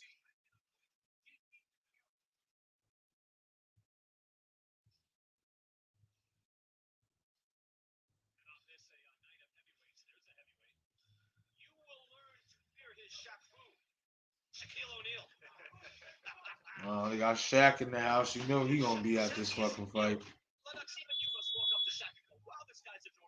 tell you, Shaq's my friend, right? And I'm telling you, every time I go stand beside him, I'm like, yo, how big is this guy? Now you know how we feel. All right, round two between Ajagba and Sanchez.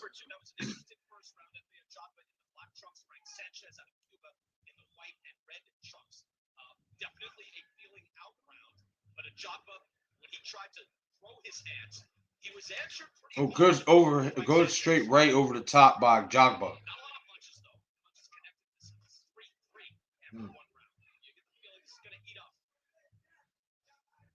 Jab by Ajagba. Tries with the jab. Coming in trying with a little more aggressive. aggression now. He's got a good look at Frank Sanchez. Again, he has to be careful. Sanchez is a complete fighter. An amateur champion in Cuba, which is saying something. Defected in 2016. An amateur record of 214. Much like a lot of Cuban fighters, Sanchez has pretty solid defense.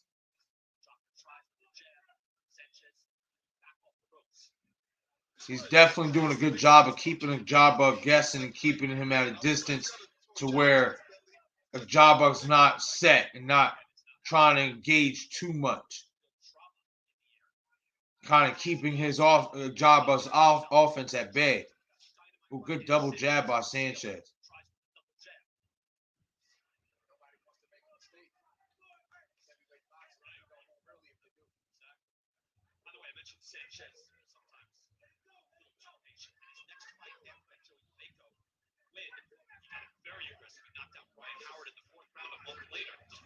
Oh, good overhand right by Sanchez. Off the jab. That was a nice big right hand, but Ajagba took that well. He took it well. I'll give him that. That was a big right. Sanchez switches southpaw. Back to orthodox.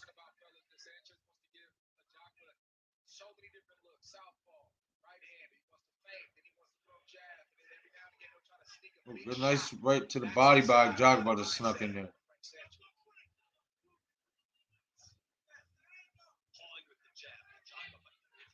Sanchez back. I think that is an early sign of some success. He's got to keep on driving it back. He's got to. Oh, good jab by Sanchez.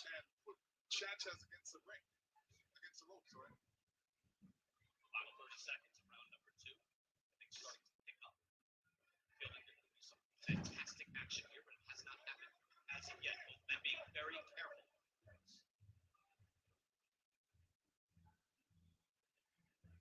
And this is the, as they call it, Lennox hook with right hand by Ajagba. That's dangerous.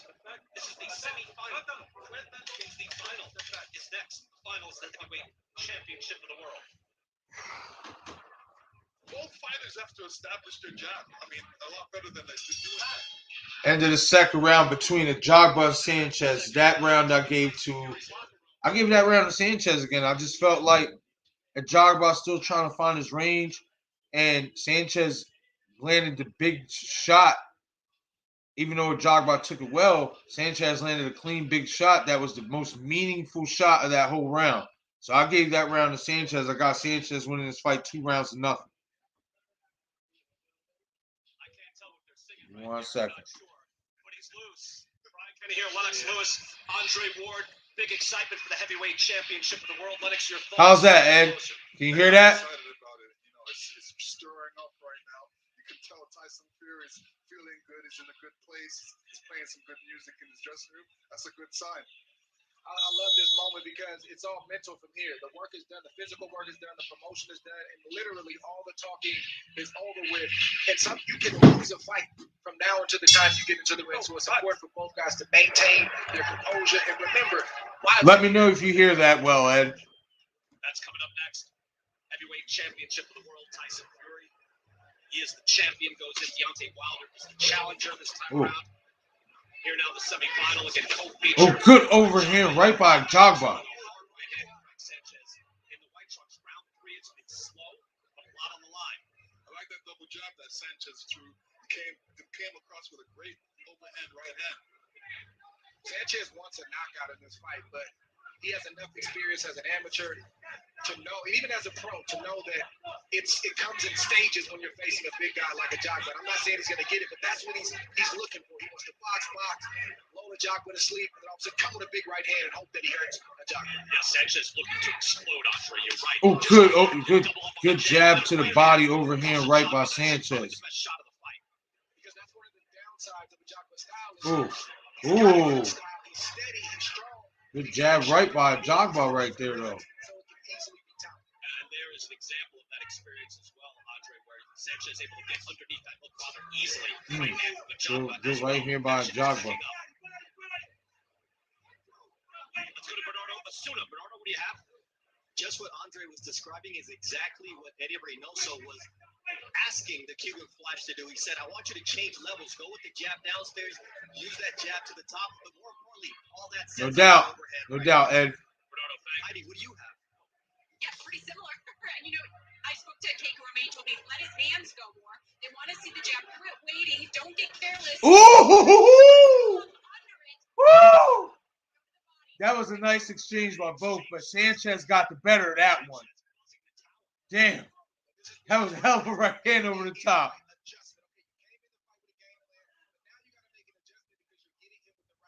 Damn, that was a good exchange though, because Jogba landed a good right hand himself, but Sanchez's was better right there.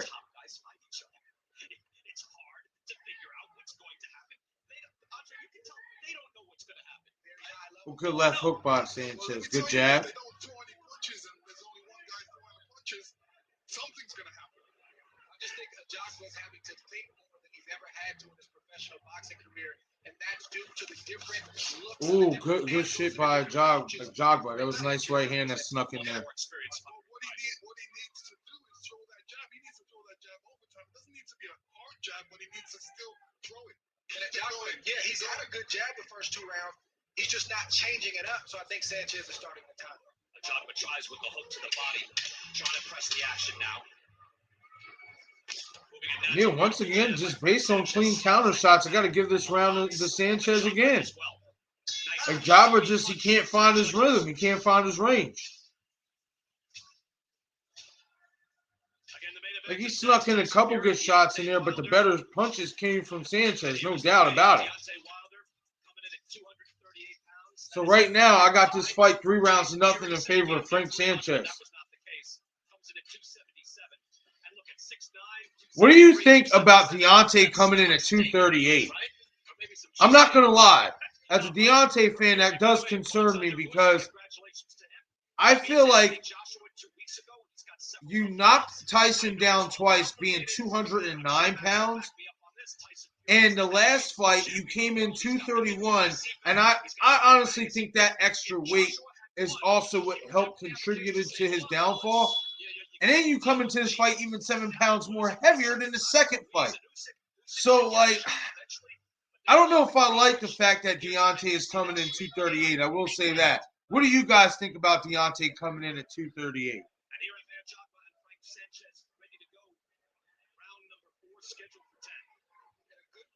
All right, round number 4 between F.A. Jogba and Frank Sanchez. I have Frank Sanchez up 3 rounds to nothing. Just so you start to give an experienced guy like Sanchez different looks as well, and possibly can hide that big right hand. Yeah, that's important to do that because right now he's just being straight up and down. Oh, good overhand right there by Jogba. I'm not going to lie, that was nice. Jab has to be going for big guys. Especially when the guy Sanchez did take that well. Sanchez. Jogba trying with the jab there to the body. Again, trying to be active. Good jab by Sanchez. 15 to 10 in favor of Frank Sanchez. It's not much, but if you were to tally maybe the 5-6 most effective punches of the night, they're all Frank Sanchez. Nice right hand there by a Jogba. Maybe that's into that top 5 now. At least able to touch him with a scoring shot. 12 of his 15 wins coming by knockout. Jogba hits you. A lot of times the other guy would go.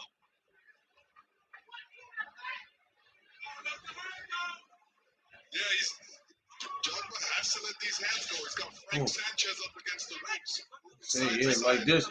That's the story of the fight. Jogba just can't find his distance so much. You got to give credit to Sanchez. You got that's that Cuban style. Cubans are so hard to hit because they practice defense so well. Ooh, good big left hook by Sanchez. That was nice.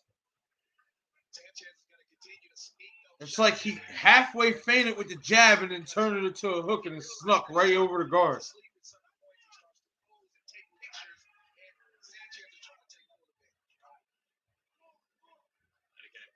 This is what happens when top guys meet. Again, these guys are at the top of the division. They both like to crack into the top 10, but they're both reasonably at the same level. 15-0, 18-0, 27 years old, 29 years old.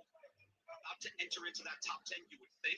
So a lot on the line, high stakes here in Las Vegas. And the reason young guys like this on the way up don't take these chances is because it's a setback for a young guy, and they're an asset for a promotional company, a prospect. If they lose, Ed, it's hard to say, man. We'll have to see. I'm not too sure about the weight factor for Wilder. Yeah, I mean, like I said, I felt like the last fight, even though he said it was the bodysuit, etc. Me as a fan and knowing fighting, etc. Sometimes putting on weight as much as some people like to think, that's a good thing. Sometimes it's not. And I think for somebody like Deontay, who is not used to having all that extra weight, I don't think that was a good thing for him. And I don't know if that's gonna. I typically don't know if that's gonna be a good thing for him tonight. It does concern me. That is like the one big thing that is concerning me is that when I seen him weigh in and it said 238, I was like, damn, that's the heaviest he's ever been. And the last time he came in heavy was the last fight, and we've seen how it went. So we'll see. We'll see. Me personally, it does concern me a little bit. I'm gonna grab me a drink. The youngest heavyweight champion ever. The eyes of the gods of war are upon you. I tried to give them. That's pretty heavy. Yeah, it's pretty heavy. Thanks, Mike. All right. Get along, right? Round 5 between F.A. Jabba and Frank Sanchez.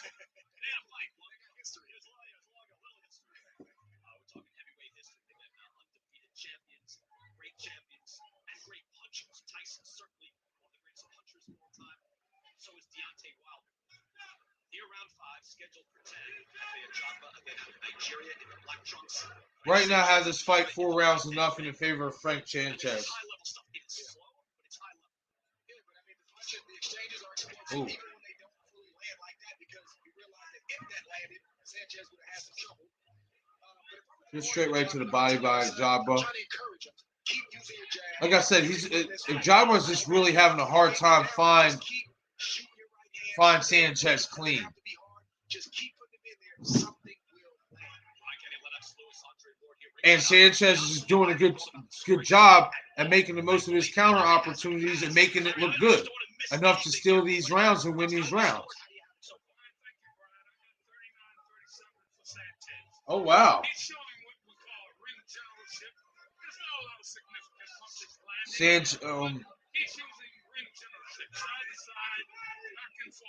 The unofficial scorecard has 1 round for Jagba.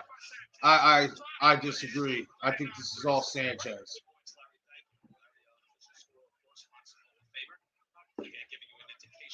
Judges would have it. And even in what is, reasonably fairly slow, 21-18. Punches landed. Yeah, but Oh, good counter right by Sanchez. Good jab to the body by Sanchez. It's a nice quick jab to the body.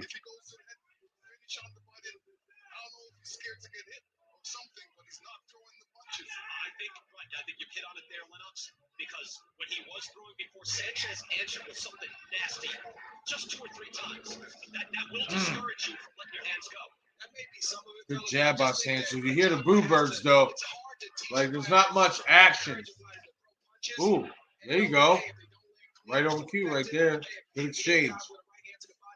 Just know that that's still a good punch. I think Ajagba either wants that big knockout punch or he feels like he can't throw. You got to convince him otherwise. The crowd is filling up here at the T-Mobile Arena, getting ready for the main event. And I heard some, disgruntled boos, but.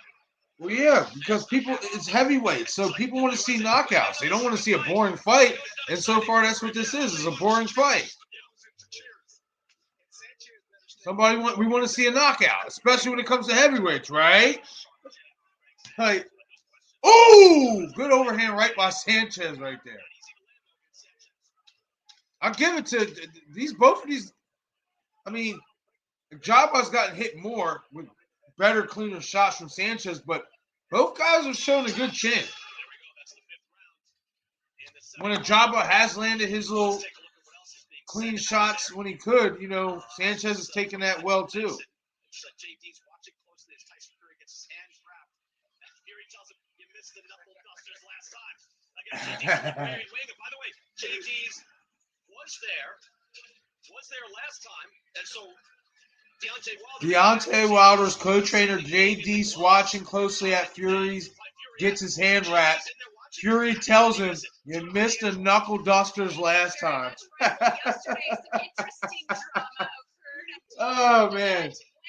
You gotta give it to Fury, man. He's a hell of a showman. He damn sure is. He's a hell of a showman. He's a hell of a fighter and a hell of a showman. So he moved from the Powerbox gloves to the MX gloves. I am told that they were on the approved list. They were factory sealed, and so they allowed it to happen. Brian, your thoughts on that, guys? Yeah, that's fascinating. Again, that really gets into the minutia of it. But again, Andre Ward, Lennox Lewis have had experience in this. As we go to round 6, your thoughts on the gloves and the change of gloves. MX gloves, what are they exactly, Andre? Well, the power lock gloves that Deontay Wilder wore in the last fight, they're all foam. The MX gloves have foam and horsehair. So those are the same type of gloves, even though it's a different brand that Tyson Fury wore. That's why you see the indentation. And people say, "Well, those gloves look worn. Are they really?" That's what happens when you have horsehair. The horsehair moves around in the glove. So now Deontay said, "Okay, you're gonna have horsehair and foam. I'm gonna have horsehair and foam too." Yeah, but Word. he's also known That's true. It's only fair. what gloves really suit him. I knew what gloves suited me, and I always wore. What do you use? Red. That's the puncher's glove. Puncher's glove. And that's also what they call a puncher's glove, one that has horsehair and foam, not just foam. Nice jab there by Frank Sanchez here, round number 6. We are moving along, second half of this fight. Not a lot of action. Yeah, this fight's boring. Young heavyweights going after each other. It's not turned into a firefight as of yet. Slater tried to counter right by Sanchez, that landed. Good right hand by Sanchez there, that counter shot. Both are being too cautious, though. It's like I'm sorry. You're a heavyweight. You're on the big stage. You're supposed to want to make an impression. Like, sometimes you got to throw caution into the wind. And I feel like they're playing too safe, both of them. It's just Sanchez when he's landing, he's landing good, real good. Just not good enough to really hurt Ojabo yet.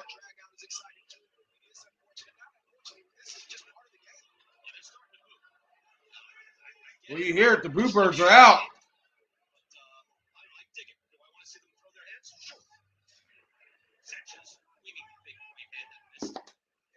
Sanchez can do more offensively right now, while at the same time being smart when he doesn't want to take that chance of getting hit with Ojavo's right hand. Do you think, given that we've talked about this, 10 rounds is a long time, do you think he's got something in mind later? I think he's going to keep picking it up. I think so too. He's a very experienced boxer. Hey, Sanchez would do better in a bigger ring, but this is a little bit smaller. So good overhand right by Ojabo right there. Exchange there on the right hand from Ojabo. There's always danger. Electrifying right hand. Well, I should say the ring gets small when you got a 6'7" guy in there. You got to understand where Sanchez comes from. The national team in Cuba, and it's all about winning. No matter how you hit, just win. That's the mindset that he has. I don't know about that because he got hit while he was showing that. Did he get hit before he slipped? We ruled a slip. See that replay. Yeah, we're going to see that replay. That might have been a knockdown. Absolutely take a look at that. I think his glove touched the canvas, and that looked like a punch caused that. And then so they missed the knockdown. Yeah, that was a jab. Interesting. Now, it looked like he did slip, but Lennox, to your point, it was a jab, and then he missed. Yeah, it was a jab, and then he missed. Yeah, that was clean. I tell you what, That's a knockdown. It should have. Ojabo should be scored for a knock. I mean, should be credited with a knockdown in that last round. we're in Las Vegas. Yeah, look at this.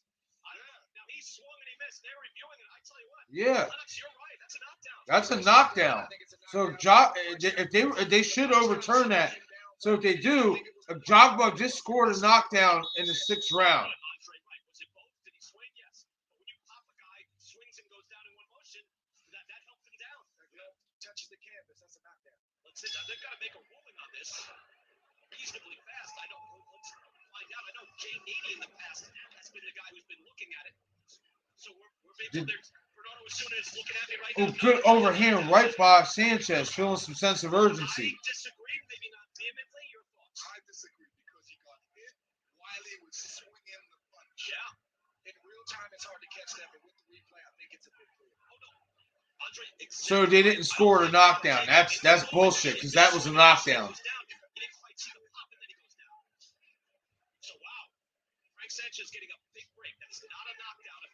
Yeah, that's bullshit because that was a knockdown. I'll score that a knockdown on my scorecard. A good body shot by Jogba. He's starting to loosen up a little bit, starting to put some punches together. If Jogba, if he would let his hands go, he might have more success. He's got to take a chance. He's got to take chances. Ooh, good right hand by Sanchez.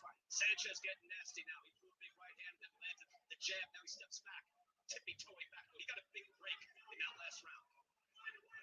Lodge, to your point, that's what you want to see. You want to see him digging in, double jab, throw something hard. Yeah, he's gonna have to bring it to the streets. He's gonna have to really go for it because he's letting these rounds slip away, and I don't think that's what he wants to do. So, ooh, good uppercut by Sanchez off the left hook.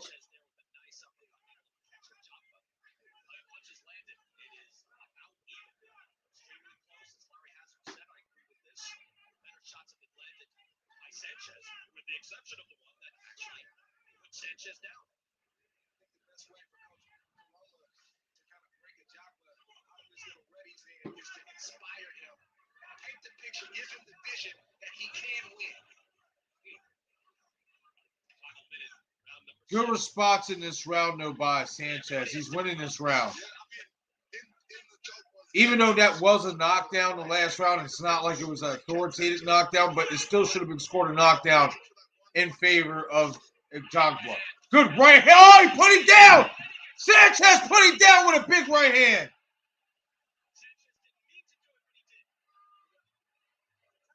Was that after the belt? Nah, man. Oh, he accidentally hit him when he was down. He didn't mean to do it, but that was a knockdown.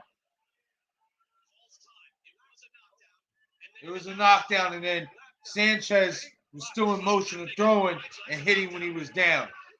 That was a big right hand by Sanchez. 10 seconds left in the 7th round. He goes for another right hand. Left hook, right hand again.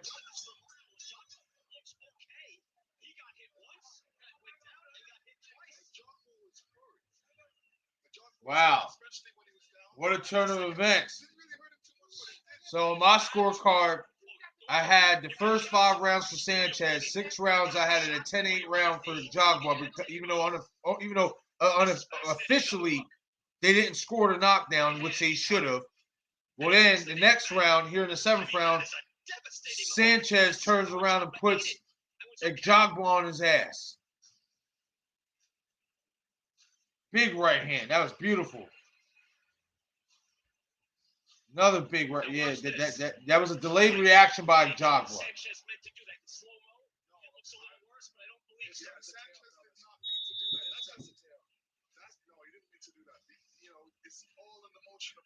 Exactly. Yeah, he was in motion to throw the combination. Andre,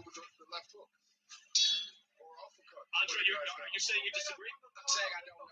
Okay. It's tough to tell when the man's When intention. it happened live, I didn't feel it live, but you're wow. slow, you're like, oh, Oh, now Jogba's trying to come out and respond himself. Can we get a firefight in these last 2 rounds? It has gotten interesting the last 2 rounds. Oh, big right hand by Sanchez. Did a left uppercut.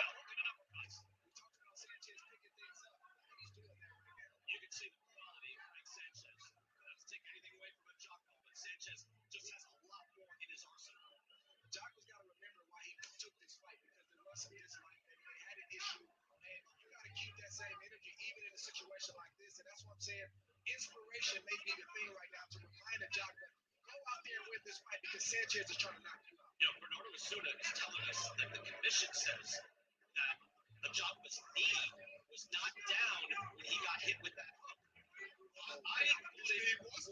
Yeah, I thought it was too. So I'm telling you, replay. By the way, do I go take a look? I wouldn't want to see Sanchez disqualified for that. No. But if Ajagba went down to stay, you'd have to consider it. It's an illegal shot, right? Because in real time, you don't know if a fighter's ducking down to come back up. You don't know. Right. We're going to watch it again. Watch on the left now. Let's see if that knee is down. Ooh. When he took that shot. Good combination by Jabba right there, trying to respond. He starts to go down from the right hand. He takes the knee. Knees down. Bang. Yeah, that knee's down. Come on, guys. Come on. Look, Brian Kenny calling out the replay team. Look, come on, guys. Like taking a look at that. They could have paused things and also give Ajagba a chance to recover, right? Oh, good uppercut again by Sanchez. That's a big switch. Ajagba looks Big fine. right hand again by Sanchez. I think the ref lost his equilibrium in there. Just really didn't know. He didn't yell. I think he was a bit confused on what the call should have been. And it is difficult. It's difficult to do that in real time. And Ortega, I thought, saw everything happen perfectly. So he ruled right now. That's a knockdown and then an illegal shot. But the illegal shot never really came to fruition. And here's Larry Hazard's scorecard. Now he's got Sanchez up big with that 10-8 round. And no 10-8 round the other way because it was not counted as a knockdown for Ajagba. It's time for the Angelo Dundee speech for Ajagba. Yeah, you're blowing it, son. You're blowing it. You need to go out there and get a knockout when you're going on the loser tonight. Sometimes you gotta stand flat-footed. That's the truth. Yeah, he's just not. There's no urgency from Ajagba.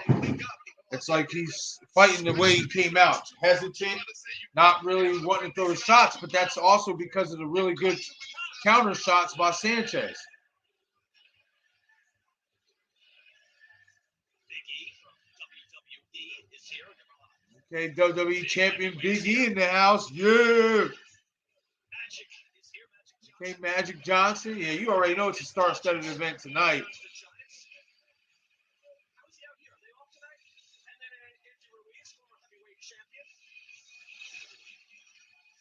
Beat Anthony Joshua, stunned him at Madison Square Garden, then lost in Riyadh, Saudi Arabia. But he looked pretty good last time against a very spirited Chris Arreola. All right, we are in the 9th round between this heavyweight showdown between Efe Ajagba and Frank Sanchez. I had the first 5 rounds for Sanchez. Then in the 6th round, Ajagba scored a knockdown, but they didn't score it officially. But on my scorecard, that was a knockdown. He landed a jab that caused Sanchez to swing and miss, and then Sanchez's gloves touched the canvas. That's a knockdown. But in the 7th round, Sanchez responded with a dynamite overhand right and put Ajagba down to reclaim control of the fight. 8th round was all Sanchez. It's basically all Sanchez the whole fight. Ajagba's not letting his hands go enough, and when he does, Sanchez is just catching him with clean, good, hard overhand counters, etc. So Frank Sanchez is winning this fight to me by a landslide. This is the 9th round out of 10, and this is on 9th round out of 10 rounds in this fight. So unless a knockout happens, we got in this round we got one more round to go. I tell you what, if Sanchez can land another one of those dynamite overhand rights, it might be over. And one of those uppercuts, man, because he's throwing with some intent. But I gotta give Ajagba credit. He's got a good chin. Yeah, he did go down, but he has a pretty good chin. He's been getting hit with some good clean leather tonight. And for the most part, he's been standing there, taking him well. Good double jab by Sanchez.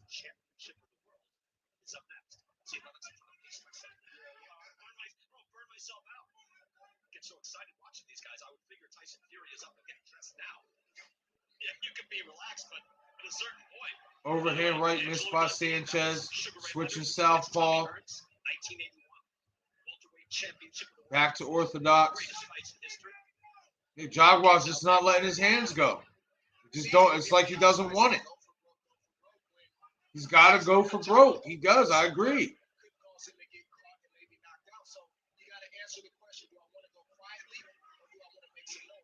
I agree with what Andre Ward said. for a job with Park? Do you want to go quietly? Or you want to make some noise? I mean, you're already losing, so I mean, what else you got to lose? If you're gonna take a loss, you might as well go out trying to get a knockout. He's not trying. Brian Kenny's saying he's trying, but he's really not. He's just standing there.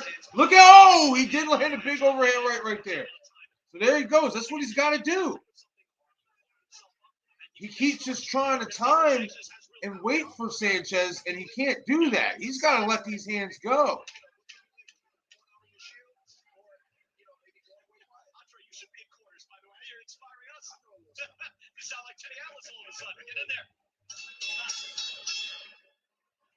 Let's go to the corner and listen up. I'll give that round to Jabba. I mean, he just based on activity, Sanchez kind of took the round off. So I have it essentially 7 rounds to 2 and 7 rounds to 2 in favor of Sanchez. That's right. His trainer's right. You ain't gonna knock him out walking around. His trainer's telling him the right thing. Go out there and throw your fucking hand. He's just not doing what his trainers are telling him to do.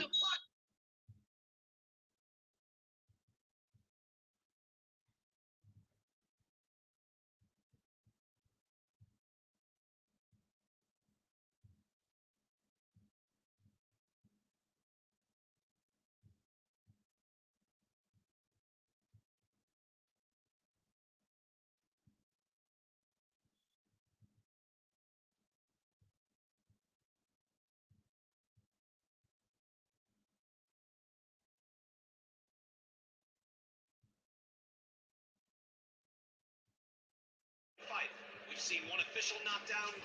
Oh, big right hand over the top by Sanchez. We're in the last round, the 10th round. I have it 7 rounds to 2 in favor of Frank Sanchez. I gave a Jabba the 6th round because he scored a knockdown that the refs didn't call it officially. I don't know how they got that wrong. The replay showed it clear as day that was a knockdown. And I also gave him the last round, the 9th round, just based on activity. But it's been mostly all Sanchez. He's been landing the cleaner, harder, effective shots, countering well. Oh, good jab overhand right again by Sanchez. Ooh. The bread and butter for Sanchez has been the counter overhand right and a nice sneaky lead uppercut. With a couple good jabs there every once in a while. He has a good double jab. He just doesn't. He hasn't thrown it a lot in this fight. Ooh, good right hand again over the top by Sanchez. This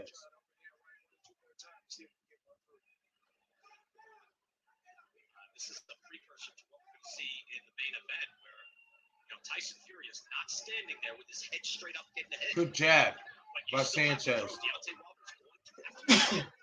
Even if it hits air, Jabba is going to throw. He is not going to be able to knock out Frank Sanchez. Jabba tries the overhand right, doesn't land. A lot at stake, a lot on the line. These guys should be entering the top 10. Winners should be at the very least. Good overhand right by Jabba there. He just ain't doing enough of it. Not able to have sustained success in this fight. Jabba has to, throw different combinations, different punches. He's got to throw that hook, that lead, maybe a straight right hand one time. And I said, look, Jabba has a lot of fight in him. What he heard in the corner and what he's done here in the 10th round, Andre, I mean, has to happen. I mean, he hasn't assaulted him. Well, that's it. Last 10 seconds of this fight. I gave this round to Sanchez because the Jabba just didn't do anything. So my final tally for this fight, I had this fight in favor of Frank Sanchez, 8 rounds to 2. He may have fought a break. Might have been a knockdown. Lennox, I'm with you. I thought it was a knockdown. It was a knockdown in the 6th round, but in and Jogba didn't do anything to follow up on it. And it's not close. Like, other than the 9th round, like I said, in that 6th round where they should have scored a knockdown that wasn't scored, it was all Sanchez in this fight. Landed the heavier shots, the better shots, good counters. Like I said, the bread and butter for Sanchez was that overhand right off, that counter overhand right, that sneaky lead uppercut, left uppercut, and those double jabs when he threw it.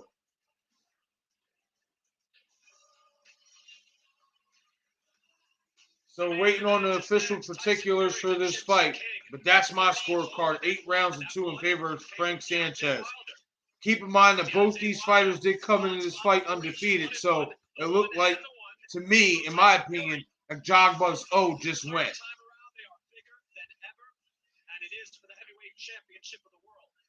All right, let's see. You know, stranger things has happened in boxing. We just saw 2 undefeated heavyweights, and we saw some strange things in this fight as well. So knockdowns with wondering about a hard right hand from Sanchez early on, able to counter and make the Jogba pay anytime he just stepped to him. Yep, it's the truth.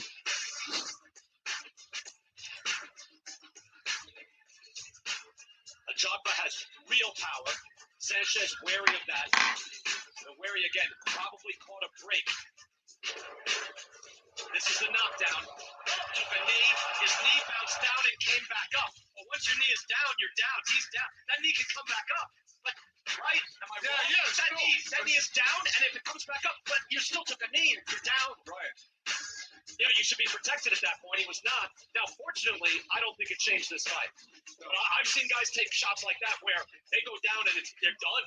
You know? This fight came down to experience, amateur experience, bringing into the pros because Frank Sanchez has so much experience. Right. You know, he knows how to move. He knows the different punches to throw. And he did a great job in this fight. Great job. Smart. All right, let's see how the judges have this fight. I don't see how you can't have this fight 8 rounds to 2 in favor of Sanchez. It was just, that's just what it was. Ladies and gentlemen, after 10 rounds of action, we have a unanimous decision. Here the score totals. Judge at ringside, John McKay scores the bout 97 to 92. Judges David Sutherland and Lisa Jumpa both score the action 98 to 91.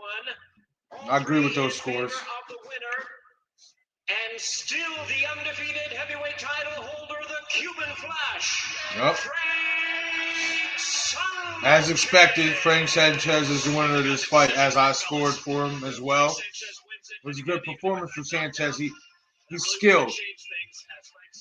He's got some skills. And that's the thing about these Cuban fighters. They're very skilled, especially when it comes to being evasive and counter punching. And Sanchez, he looks like he's going to be a player. Very well-rounded fighter. He looks like he can be a player. He just got to remain consistent.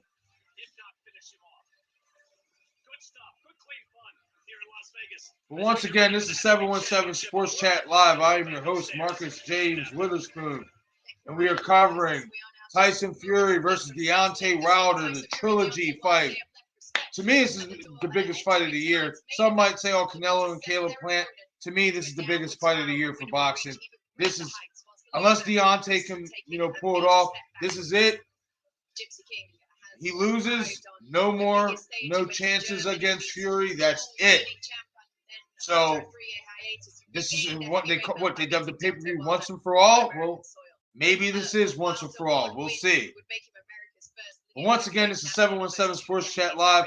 Don't forget to hit that like button, subscribe to the channel. The support is greatly appreciated. As well as hit that bell icon for any of my latest updates when I'm pushing out any content. As well as if you want to make a donation to the channel, hashtag 717SCL is the Cash App link. You can also find that link in my right-hand corner description of my photo on my YouTube channel.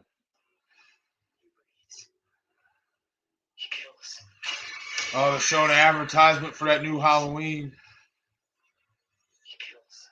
I can't wait for that to come out. I'm ready to watch it. To kill it.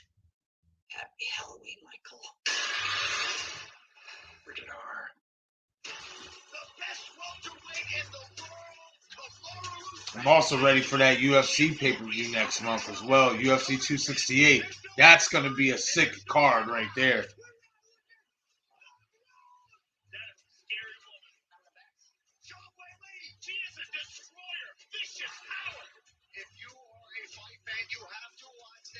So yeah, Gaethje and Chandler. To me, that's got fight of the year written all over it. Yeah, Ed.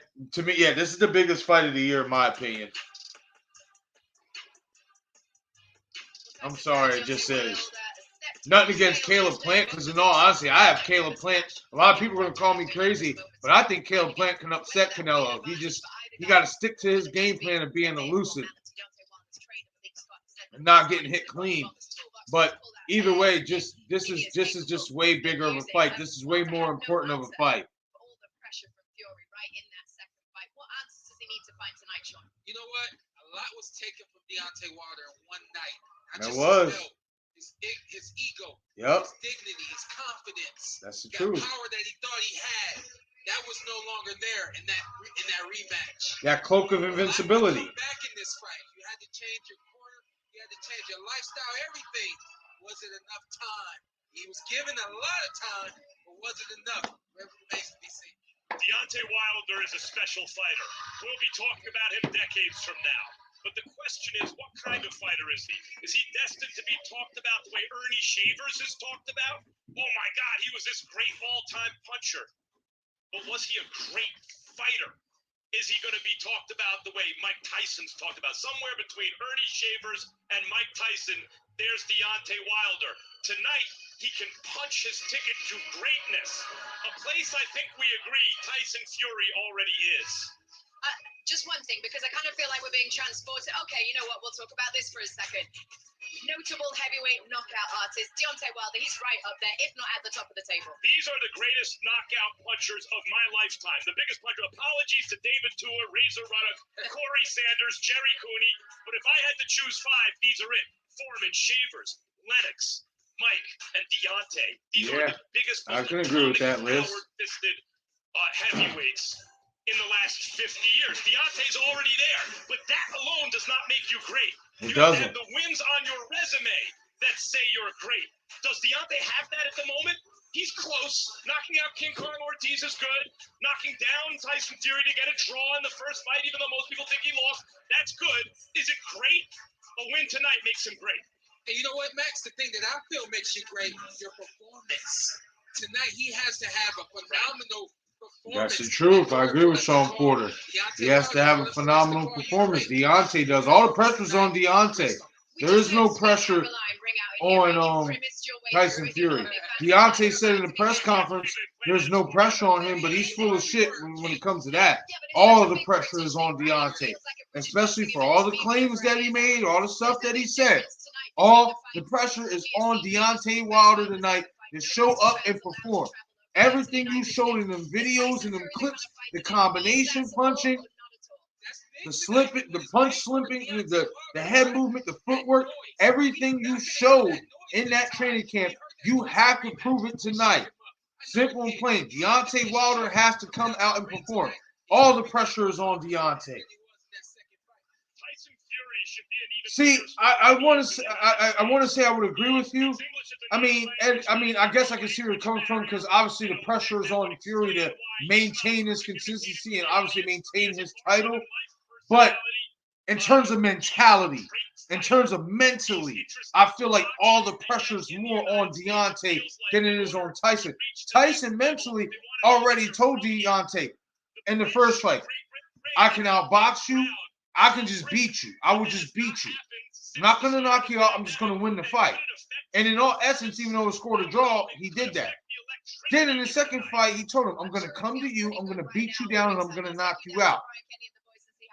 He did that. So from a mental standpoint, that pressure of having to live up to what he's saying, Tyson's already did that. All that pressure now is on Deontay, especially given what he said.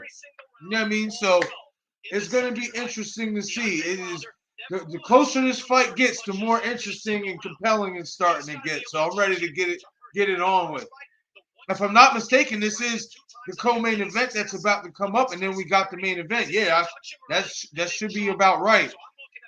So depending on how long this co-main event lasts, I'm gonna say probably around 11:45 is 12 o'clock. We should be getting the main event, depending on how long the co-main event is.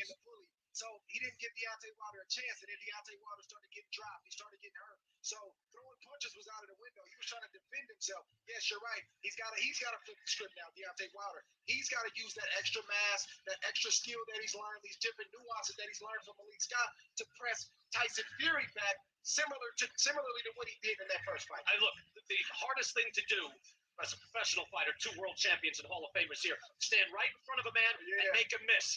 And I tell you what, Tyson Fury, Deontay Wilder is one of the most accurate punchers in all of boxing. And yet in the first 3 rounds of their first fight, he was 1 for 21, 2 for 20, 1 for 21 in jabs. Fury made him miss all night long. But as you know, Lennox, you said, I thought the key thing in that second fight, Lennox Lewis said, if Deontay doesn't jab, Tyson will jab. And then it's all Tyson from there. Yeah, he's got a jab. True. The jab is a main weapon, especially for heavyweights. And for Tyson Fury and Deontay, it depends on who wins the war of the jab. Whoever wins the war of the jab can get other. What do I think about Deontay Wilder's new coach? Well, the jab is the key. I mean, I think it's good for Deontay that the fact that Malik Scott not only fought Deontay himself, but he also fight Tyson Fury, so he knows what it's like to be in the ring with both of them guys. From what I've seen in the training, I think I like it because the fundamentals, getting Deontay back to the fundamentals, slipping punches, moving your head, using your athleticism, using your footwork, and combination punching. I've seen, at least in training, more combination from Deontay in training than I've probably ever seen, or at least in a long time that I've seen. I haven't seen that type of combination punching from Deontay, in a while. So that was refreshing. I think it was a good move. I think it was a good move for him. Whether it was a good, I'm going to say, to me, from the outside looking in, it seems like a good fit. It seems like a good move. Tonight will show whether it was a good move or not. But me personally, from what I've seen in training, I like what he's doing with Deontay. Deontay needed to get back to the drawing board of the fundamentals, but most importantly, using his athleticism. Like I said earlier, he allowed Tyson to use his height, his athleticism, and bully him. Deontay didn't use his athleticism enough to set up better punches. So, hopefully what I've seen in training carries to the fight tonight. We'll see.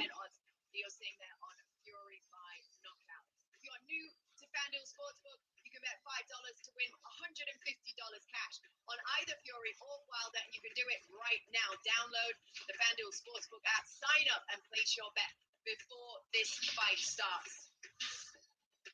All right, we have time to listen to one final comment from each of you. One final thought, Max. It takes a special fighter, and you saw it throughout boxing history. Jack Dempsey, Rocky Marciano, Evander Holyfield, to give up a lot. I honestly saw a difference the last fight with Sugar Hill and Tyson Fury, and I like what Sugar Hill did with Tyson Fury, and that's use his power a little bit more. You know what I mean? And I think that's what he did so well, and that's why he was able to have that success against Deontay. Tyson's a big guy. You know what I mean? So Tyson's always known to be a big guy who doesn't have much power. Me personally, I said, no, that guy's got power. He just needs that trainer that's going to teach him how to use that power the right way for his size. And I thought that he used it quite well the last time. And Sugar Hill said that was just scratching the surface and there's more to come, so we'll see.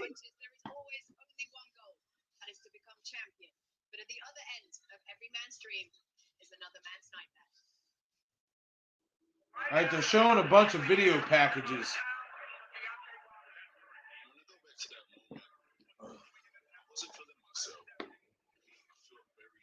Mess around, it actually might be coming up next. All these video packages they're showing. There's nobody else. There's only me. We can only go one or two ways. Either a dream or a nightmare.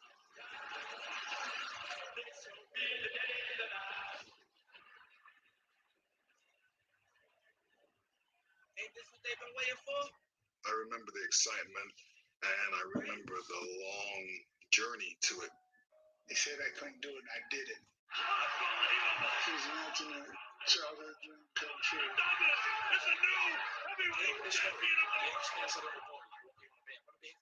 That's one thing I love about these heavyweight fights, especially the big ones, the ones we want to see or whatever.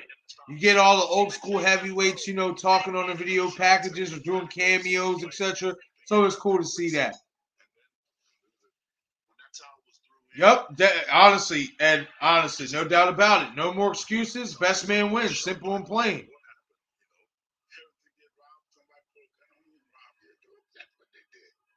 was, I guess, a bad dream, you could say. Just a really bad dream. The loss doesn't define who I am. I've had many losses in my life, and I've bounced back.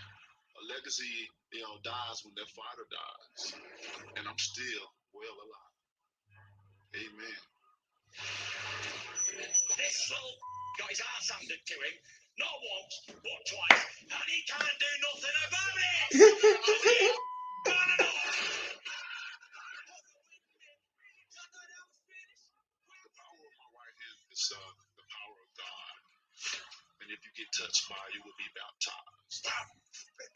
Okay, but This is Deontay, says obviously if you get touched by the right hand, you will be baptized, etc. Kind of, taking a bite out of Jorge Masvidal. Okay, cool. But you can't wait for that right hand to land. You got to set that up right, and you got to throw other punches as well. Like, I think this is it.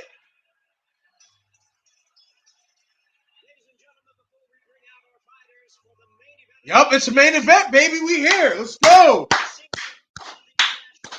Let's fucking go. I thought there was one more undercard fight. I stand corrected. Sorry about that. Let's go.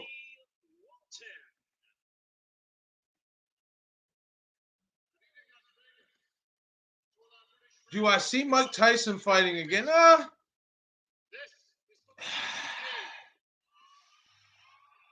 don't know, man. Honestly, I don't. I think it would have. I think that was all depending on how Evander looked against Belfort, and we found out. So, probably not. Honestly, that was a nice one-off for him. He looked pretty good doing it. You know what I mean? Like, shit, you heard them body shots he was landing on Roy. But honestly, I don't. I don't know who. I mean, well, no. Wait a minute. There is the Lennox Lewis. Well, maybe I changed my mind. If Lennox, wants to do it, then I can see that happening. Yeah. But if not Lennox, then I don't see Mike coming back. But if it's Lennox, I can see that.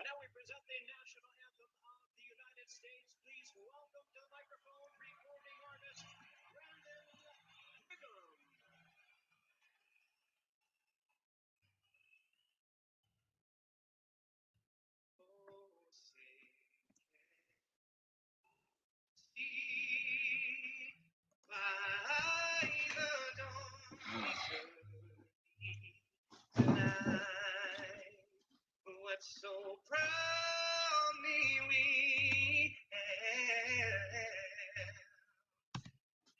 All right. We're doing the national anthems right now. Let me go get me a piece of paper because I'm going to need this in case it does go to a decision or these go a few rounds. I want to make sure I have an accurate card.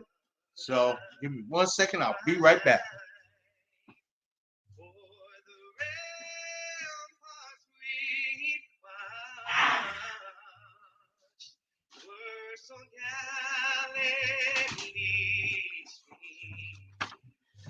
All right.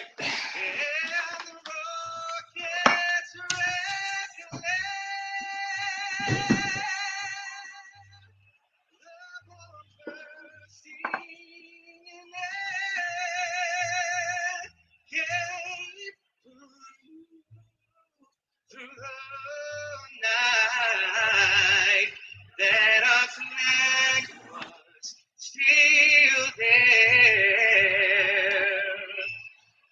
Oh, say does that star-spangled banner yet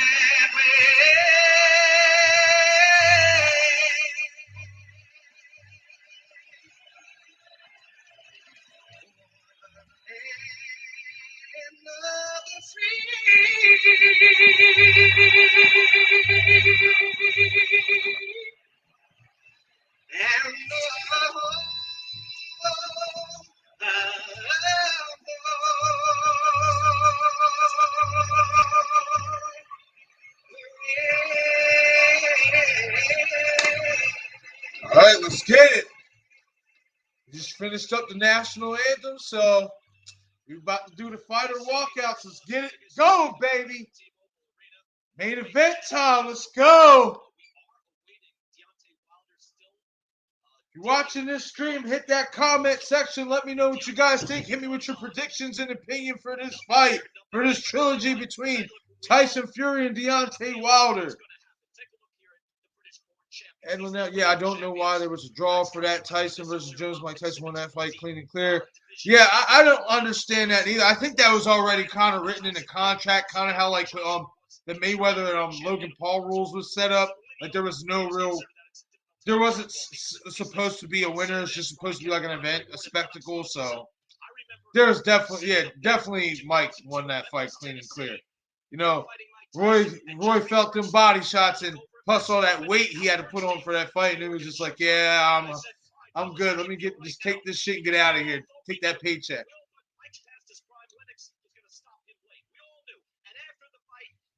That's funny because they're talking about Mike Tyson and Lennox Lewis now. Like about, their first fight. Chris, what's going on, man? Wilder all day. Yeah, that's right, Chris. Tell him, Chris. Tell him, Chris. Tell him. Tell him, Chris. Let him know. I hope so, Chris. I hope so, man.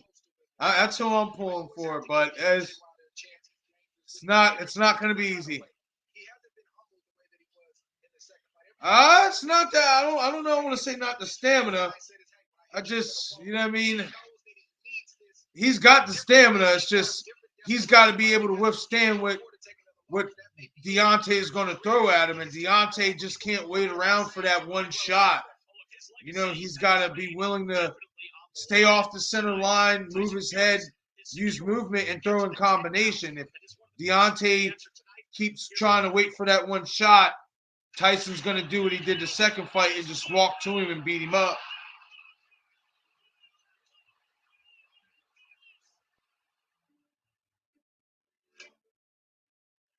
All right, they're doing a video package. Unlike any ritual in sports, no clock, no timer, just a guy counting to 10. Some 10 counts are mere formality. Yeah, they're doing a video package talking about the 10 count. I guess the meaning of the 10 count and the magicalness behind it.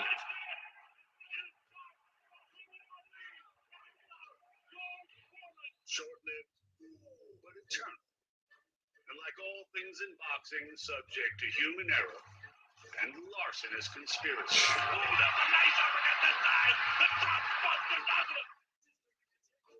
Do you regard yourself as heavyweight champion of the world right now? Absolutely, yes. Still, for all the debate they inject, these are sacred seconds in a fighter's life.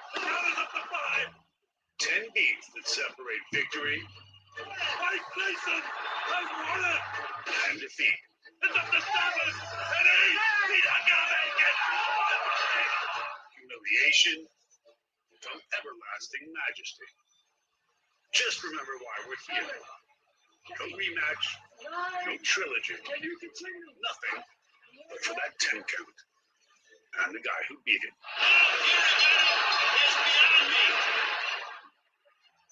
All right, come on, man. Let's go with these video packages. They need to hurry up. Like, And I'll say this, guys. God, the anticipation. Like, they do a good job at that. I give them that. It takes real experience. Keep you fucking waiting and have you fucking like, the nerves. Get up and recover. Fury did it twice, which is, I think, part of his legend now. Listen, when that pressure hits, I'm talking about you hitting that canvas, which is something that we as fighters, we spend our whole lives trying to stay away. What's up, man?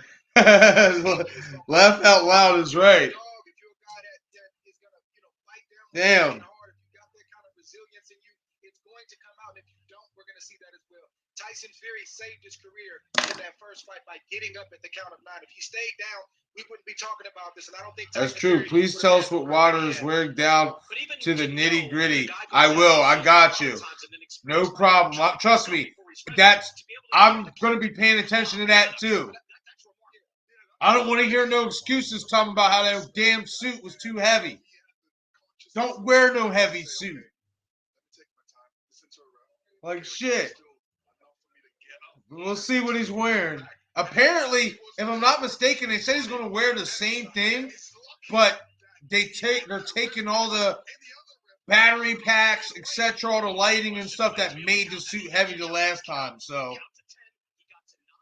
yup, that's right, Chris. Here we go.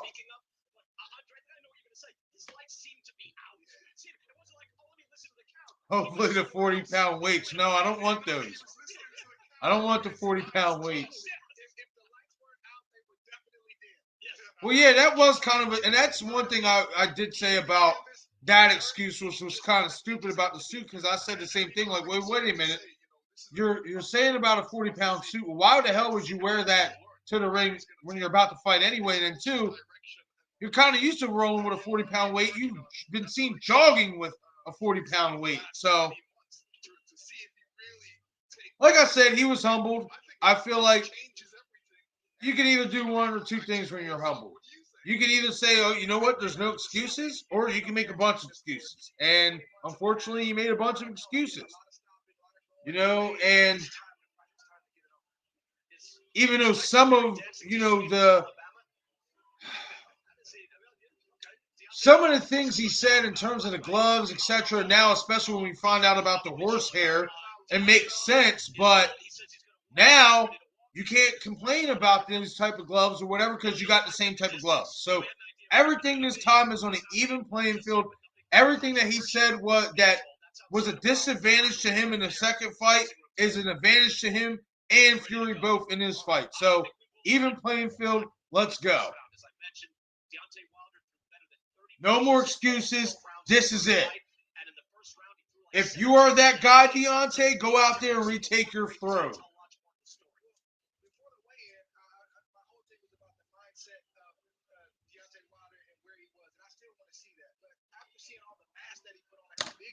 See how he moves that extra weight, if he's as fluid, if that right hand still comes off like a whip like it used to. That's what I'm going to be looking for in that first round. I agree with that because, when a guy hasn't been this heavy for his whole career, and then for the most important fight of his life, that's the truth. Heavy, we're going to have to see how that weight affects him. Yeah, I agree with Lennox Lewis. Like I was saying earlier, it's going to be interesting to see how that weight, how Deontay carries that weight. This is the heaviest he's fought. And I thought the last time weighing at 231 was a problem.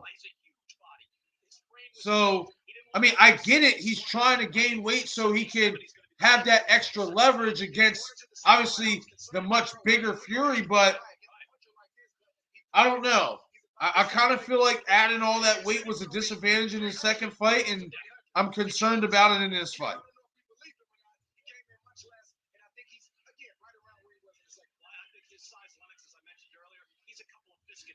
I ain't gonna lie, Tyson, doing a little movement workout drills in the back. He looks fluid, huh?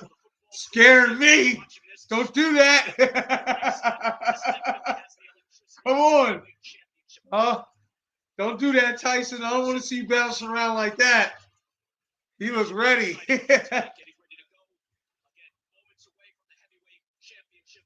Yeah, man, I appreciate that. Yeah, I ain't gonna lie, my barber does a good job on me, man. I praise my barber, honestly. He does a damn good job. And I needed it because it was getting really bad. It was terrible.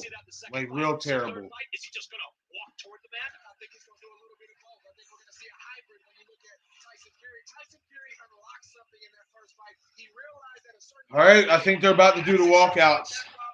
He's used to coming forward. He doesn't know how to fight going backwards. So that was the game plan to fight 2. I think it'll be similar in fight 3. All right, we're waiting on Deontay Wilder right now. The key is can Deontay fight off the back foot, like Andre said, and it's kind of hard to teach an old dog new tricks, but that's what Deontay is going to also have to do. Is fight off the back foot. Thank you very much, Brian. Good to hear from you guys as we continue to wait for Deontay Wilder to feel ready to walk. This is interesting, isn't it? They said nothing controversial yet. So, like they said, he's Oh my goodness! Enough with the talking. Let's get to the fight. All right, Chris. Go ahead. The fact that it was reported. Once again, this is 717 Sports Chat Live. I am your host, Marcus James Witherspoon, and I am hosting Tyson Fury versus Deontay Wilder, the trilogy. And we are a few moments away from the fighter walkouts. I was expecting that the fighter walkouts would already be happening, being that they got the national anthems out of the way already. But they're still doing a little bit of commentating, a little bit of talking before they bring the fighters out. So gives me a little bit of time to promote the channel. Once again, this is 717 Sports Chat Live. I'm your host, Marcus J. Hit that like button and subscribe to the channel. The support is greatly appreciated, as well as hit that notification icon so you get all the latest content updates. And as well as if you want to make a donation to the channel, hashtag 717 SCL is the donation link. Once again, hashtag 717 SCL is the donation link if you want to make a donation to the channel.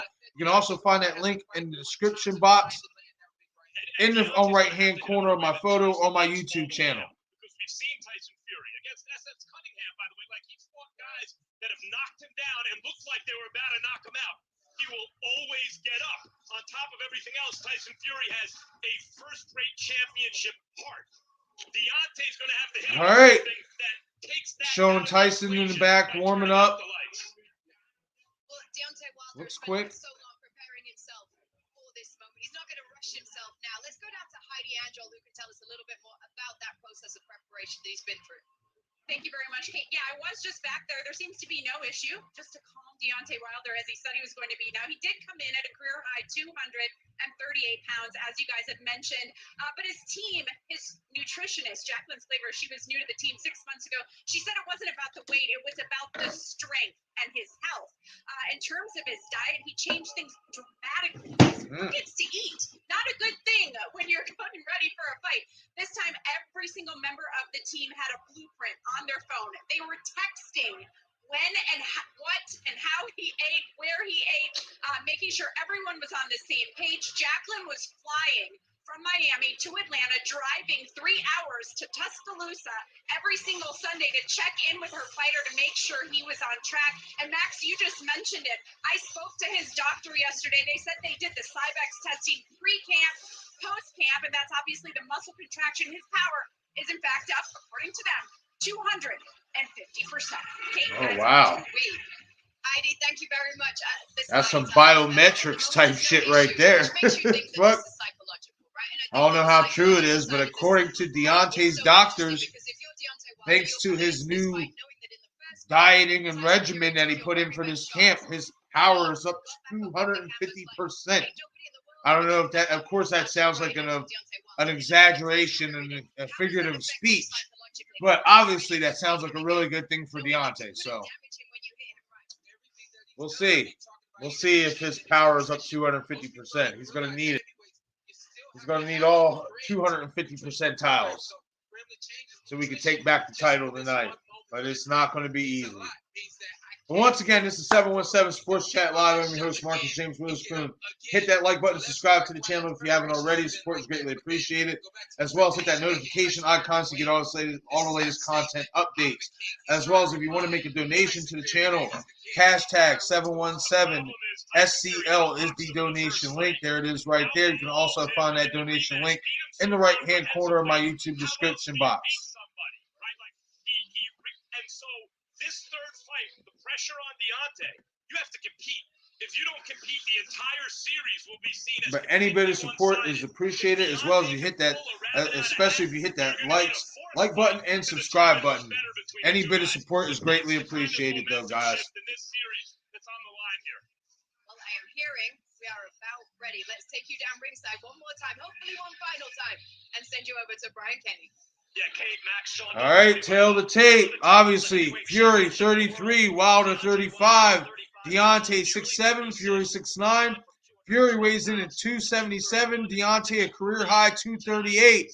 Reach 83 for Deontay, 85-inch reach for Fury. Knockout percentage 93.2% for Deontay, 68% for Tyson Fury. That is the tail of the tape. Let's get ready to rumble, people.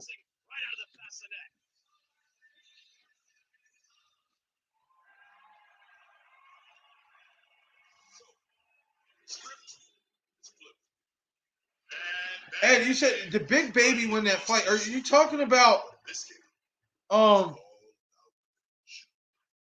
Big Baby Miller? Jarrell Miller? Is that who you're talking about? Because that's the only big baby I know. And if that's so, I did not see him fight on the undercard. He might have fought in the prelims earlier, which I did not catch. If that is who you're talking about. And I'm pretty sure I have a good idea that is who you're talking about. Because that's the only big baby I know in boxing.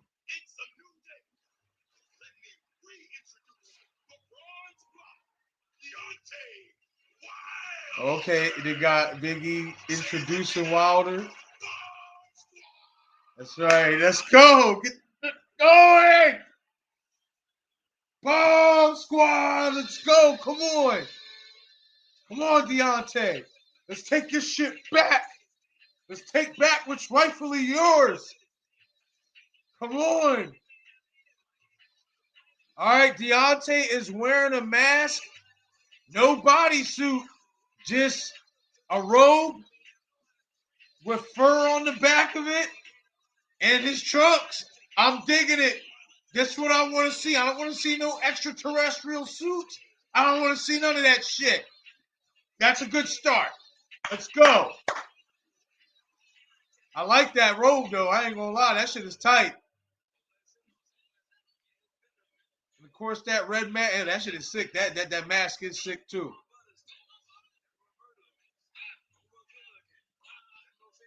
Let's go. Oh. Oh. Oh. Oh. Oh. Let's go. Bomb Squad. Let's go.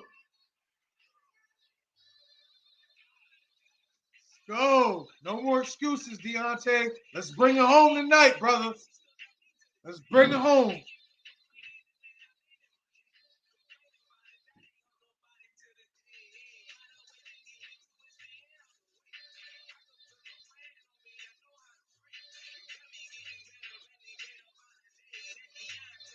Hey, Ed, if you're still there, you're talking about Big Baby Miller, though, right?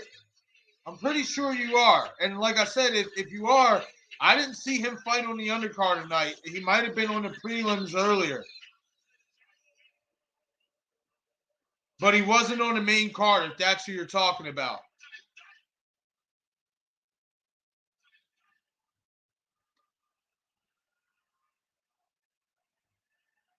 All right. Deontay's in the ring. Now Tyson's coming out. Let's go. Oh, man.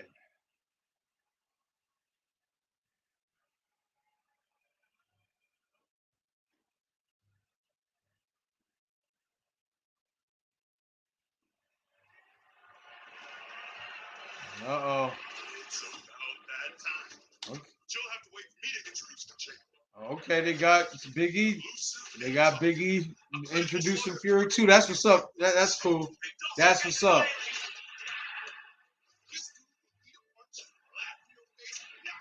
Tyson Fury's training partner is supposed to be on his card. He might have been on the prelims, but I didn't see him on the main card. I think he was on the prelims card earlier because I think prelims started at like 7 o'clock. Yeah, and I didn't catch that. I just caught the main card.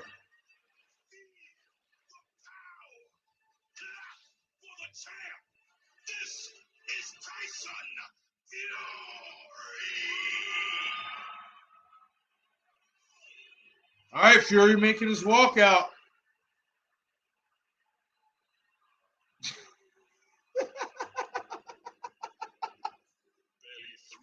Yeah.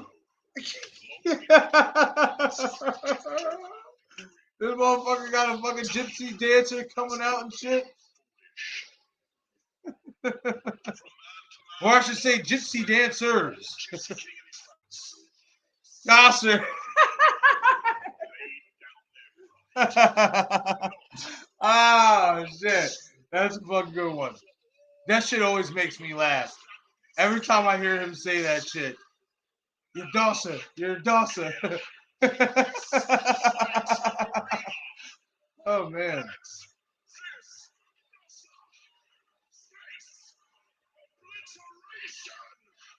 Yo, he just had his intro dude say, watch this Dosser face obliteration. I'm done. I done heard and seen it all in boxing entrances. Love it. It's fun. Love it. Okay. Fury coming out in a Trojan outfit.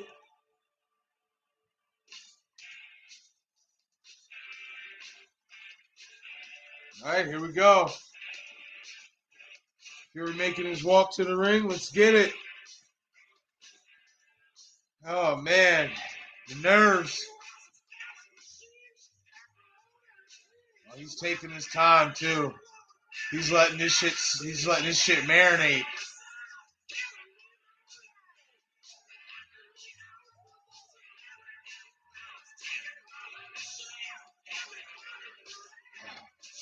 If you're watching this stream, hit that comment box with your predictions and your opinions. Let me know what you guys think. Who are you rooting for, Deontay Wilder or Tyson Fury? And also, don't forget to smash that like button and subscribe to the channel if you haven't already, as well as hit that notification icon so you get all the latest content updates. I know that. I know, Ed, and I appreciate you for sticking around, my man. I greatly appreciate the support, buddy. Get it. Let's go.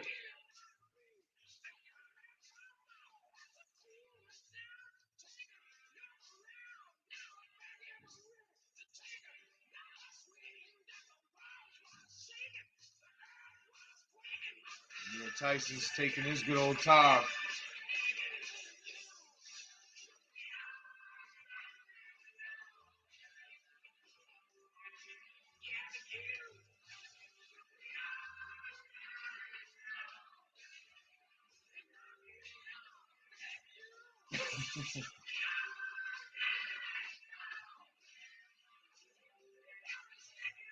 All right, let's get it.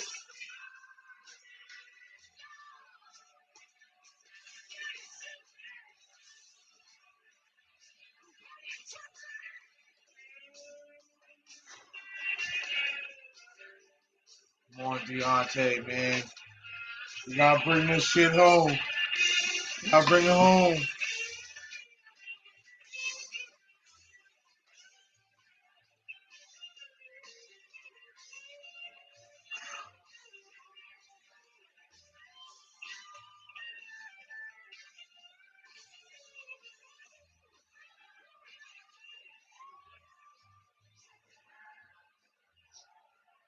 Was different. I think during the pandemic shutdown, maybe Fury was watching a lot of 300. Right? This is Sparta. A lot of that. I'll tell you this: Wilder's costume was lighter. Andre Ivan waited, but it looked lighter on him. He got in much easier. Exactly. It better be lighter. That's right. That's right, Andre. Right? No excuses. I will say this: for Deontay being 238, he doesn't look like he's 238. He looks like his normal self. So, I mean, you know how, especially when you got good, good training regimens, etc., that can be that way. So, hopefully it works out for him. He looks the same. He doesn't look like he's really gained weight.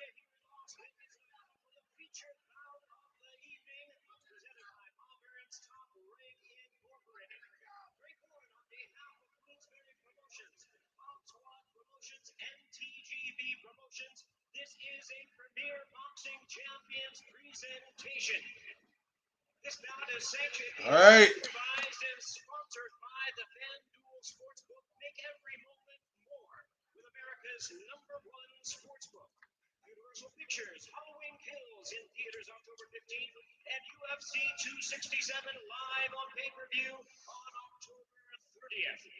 This bout in the ring is sanctioned by the WBC, the President Mauricio Suleiman, along with the Nevada State Athletic Commission, the Chairman Stephen J. Blubeck. Introducing our 3 judges scoring from ringside: Tim Cheatham, Dave Moretti, and Steve Weisfeld. All right, fans, here we go with the bout you've all been waiting for. I agree with you, Ed. Clean fight, no judges. I don't want to see it go to the judges neither. We needed to. I mean, like I said, I have Fury winning the first fight by 2 points. Obviously, we know it was a draw. So, I mean, just want a clear-cut winner. No excuses. Simple and plain. Clean, clear-cut, a heavyweight fight that doesn't go to the judges. All right. Let's go. Let's go.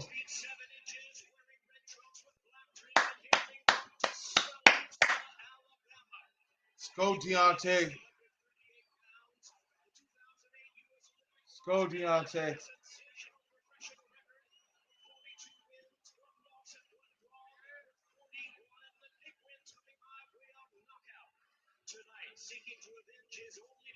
Yeah, no bullshit neither. Hopefully we get a good clean fight that doesn't go to the judges and there's no bullshit. Agree 100% with all of that, Chris. Agree with all of that, Ed and Chris. Totally agree with all that.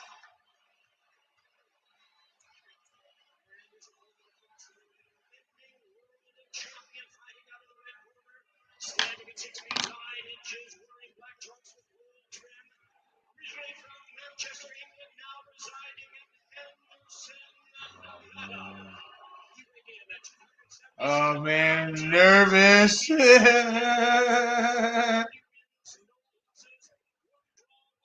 Oh man. Yeah, I ain't gonna lie. Fucking Fury looks fucking huge. He looks bigger than he was the last time. And he's only, 2 pounds heavier than he was the last time? He looks like big, like strong.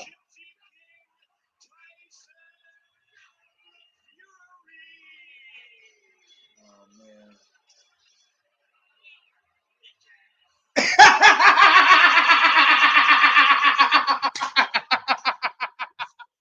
Yeah. Yeah.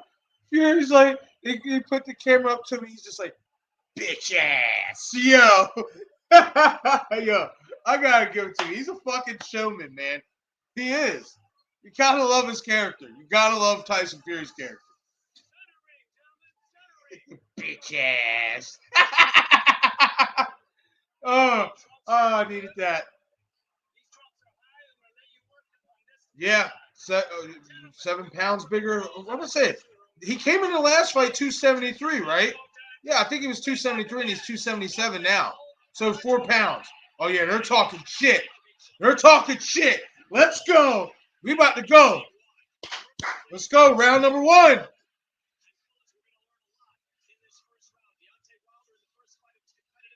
Let's go. They was talking shit face to face before they touched. I don't even think they touched gloves. They was talking shit. Let's go.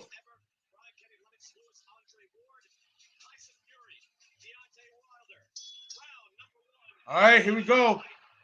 Wilder comes out, jabbing early. Jab to the body, 2 jabs to the body, actually. Another jab by Wilder, trying to set the pace. Yep, another jab to the body for Wilder. Straight right to the body for Wilder. Another straight right to the body for Wilder. Ooh, big overhand right by Wilder.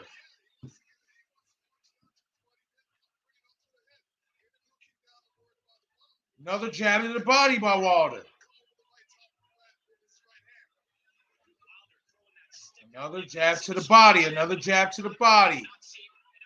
That's keeping Tyson at bay. Tyson hasn't really thrown yet. Another jab to the body for Deontay. Another jab.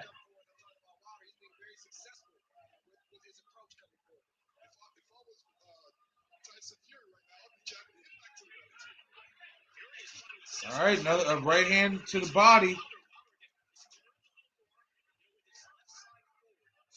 Ooh, jab. Just missed by Wilder.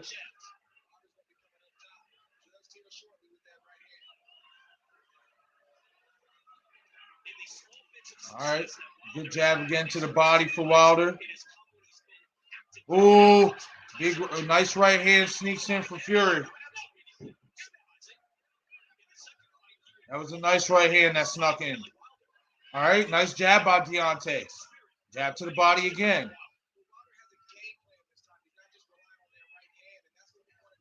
Yes.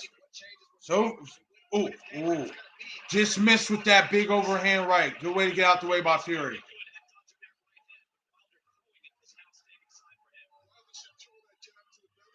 Ooh. Nice jab by Fury. Nice jab to the body by Wilder. Nice right hand straight to the body by Wilder. Nice right hand straight to the body again by Wilder. He's going to the body early, and that's a good move. That's a good move. Big right hand, left hook, right hand by Wilder. Oh, good jab. Nice little jab / hook by Fury, but not much on it, but it still did land coming out. Good jab to the body by Wilder. Ooh, nice 1-2 by Fury. Nice 1-2 by Fury. Ooh, nice right hand by Fury right there, too.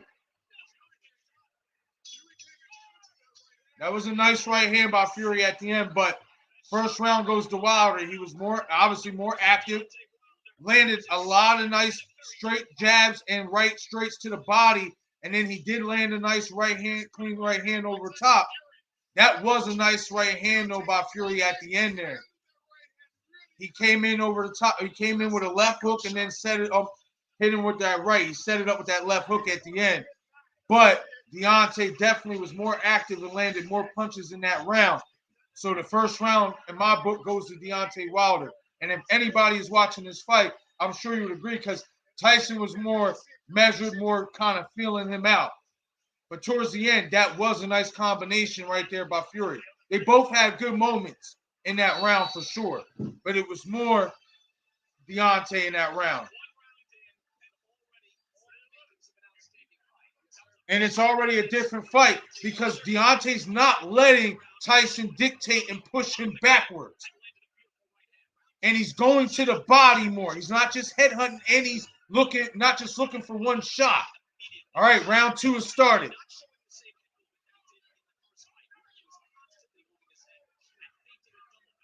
You're right, and there was a quick round because they both were kind of going fast. Ooh, 2 good right hands by Fury.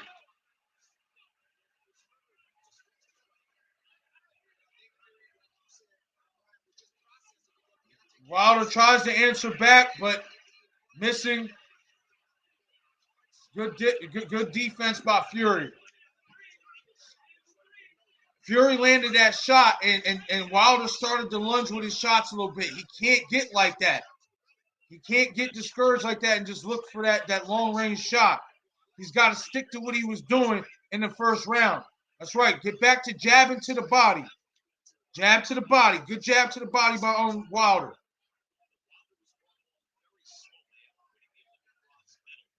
Good body shot by Fury. He's starting to slowly walk Deontay Wilder down.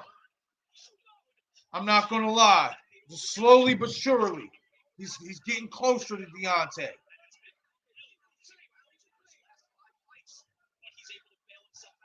All right. Fake jab. Good right hand by Wilder. Backs Fury up, and then Fury clinches. That might have buzzed him a little bit.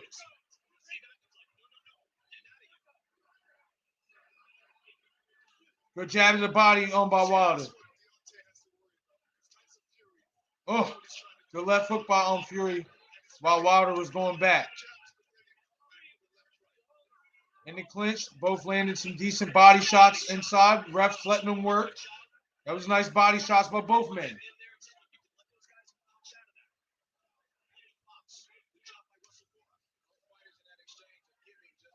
Oh, big right hand by Wilder. And Fury tries to answer back, but it just grazed. That was a nice right hand by Wilder right there. Oh, good shot by Fury right there. Good retaliation on that one by Tyson. It's a good fight already. It's a better fight. This is a really good fight already.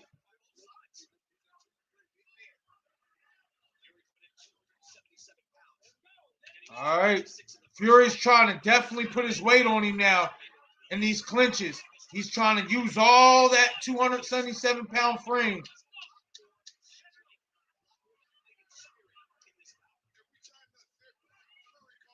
Oh, big right by Deontay.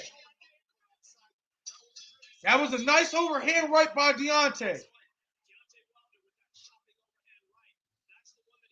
Man.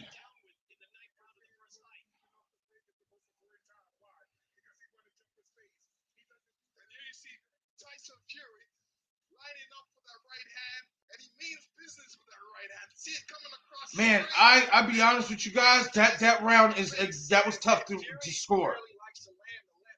They both had really good moments in that round. Both landed some good quality shots. Honestly, I got to go for the draw on that round. I got to go for a 10-10 round. I can't. It was a good round. Like I can't. I don't have a winner of that round. So that's what I'm going with in round two.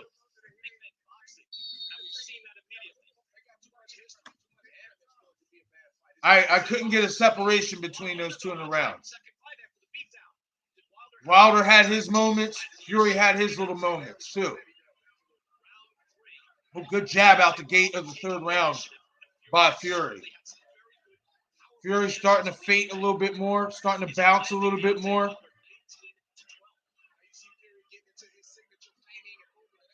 There goes Fury jabbing. Ooh. Deontay just missed with the right hand. Fury tried to come with the right. Deontay caught him with a nice little short left. Ooh. Ooh. Both trying to take. Oh, man.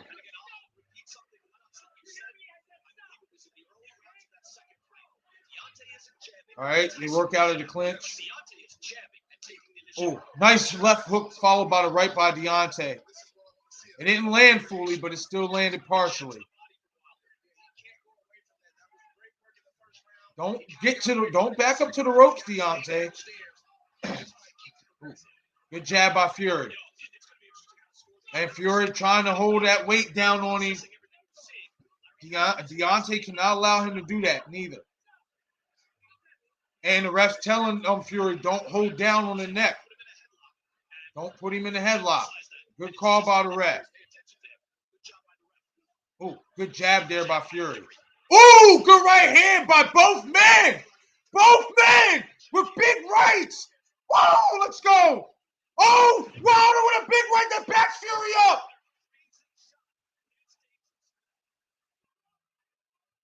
Fury's trying to headlock him again. Oh, man, but both of these guys are throwing some shots.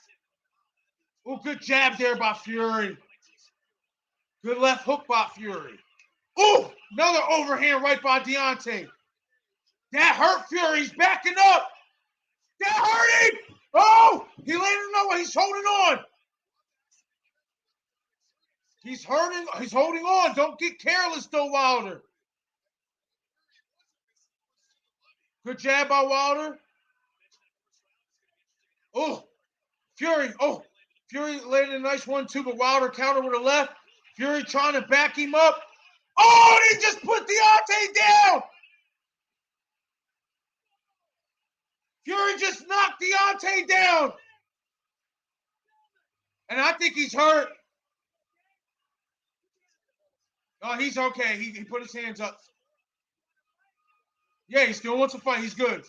He got caught in that exchange, though. I said he can't be over-aggressive. Oh, big right hand by Fury.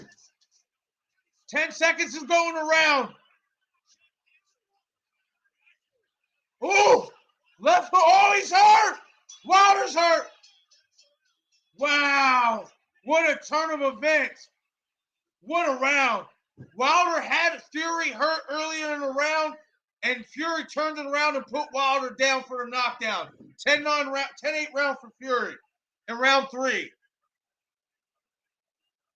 Deontay was hurt. Deontay was hurt by that shot. That short shot on the inside, I think it was an uppercut. That hurt Deontay. He looks like he's okay right now in the corner, like he's recovered. But that shot hurt. That shot did hurt. That was the most buzzed I've seen Deontay Wilder in the series. That was a big right hand on that ear. He caught him in the same spot as the last fight. And hold on though, man. Hold on. He put Wilder in a headlock and then threw after the headlock though. Yeah, come on though, man. Nah. You can't be allowing that to happen. But either way, that's a 10-8 round for Fury. What up, Shaggy?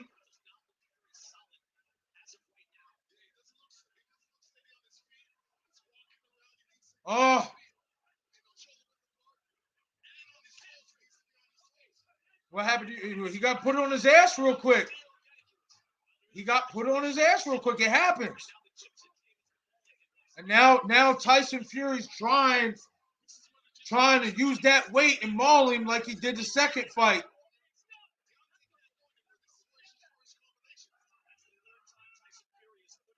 Ooh.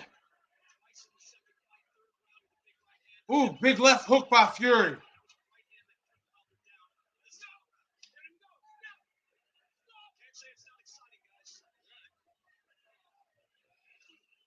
Oh man, Deontay, he look, I ain't gonna lie, Deontay looks gassed. Deontay looks like he's gassed.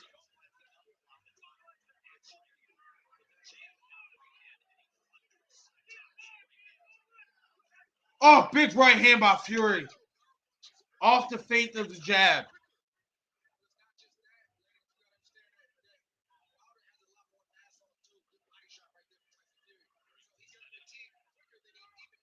Oh, yeah, Wilder's tired. He's barely even keeping his hands up. Big right hand by Fury.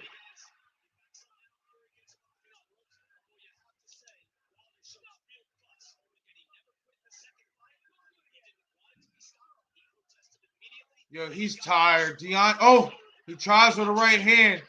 Left hook. Go back to the body, Deontay. Ooh, good right hand by Deontay.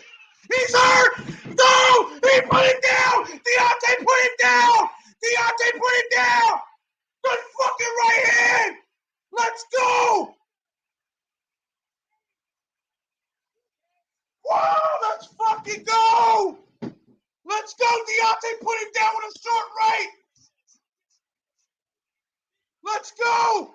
Finish him off. Finish him off! Finish him off, Deontay! This is your moment! Finish him off! Oh, big right hand by Fury!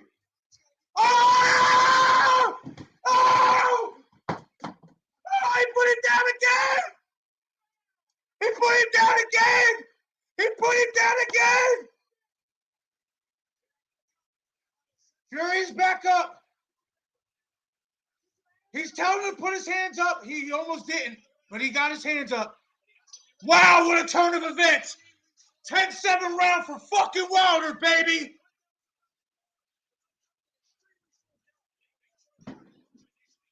Oh, my God.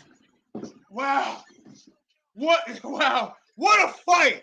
What a fight. We got everything we asked for, ladies and gentlemen. A good heavyweight fucking slugfest. A clean fight. Yes. Oh, my God. What a fight. Wow. What a turn of events. It was a beautiful, short, straight right hand down the middle. Tyson didn't see it coming off the jab, and it hurt him. And then Deontay and then he just fell after that. Basically, it was a delayed reaction. Wow. That was a beautiful setup, and then he caught him. Oh, beautiful jab straight right down the middle. Tyson didn't see it coming. He was being a little too aggressive. And then Deontay taking a page out of Fury's playbook, holding on to him a little bit and landing a clubbing overhand right. Now Fury looks like he's still hurt a little bit. Wilder lands a right hand. Jabbed in the body by Wilder. Left hook.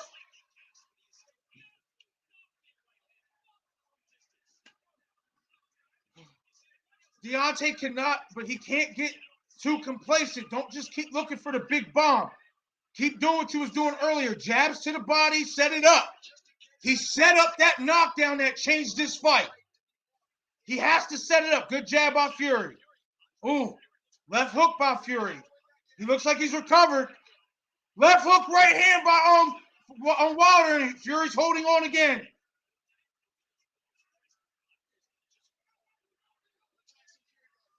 Oh! Fury with a big 1-2. Ooh, what a fight! Wow, what a fucking fight!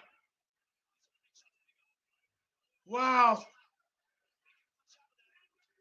Oh, uppercuts by Fury on the inside.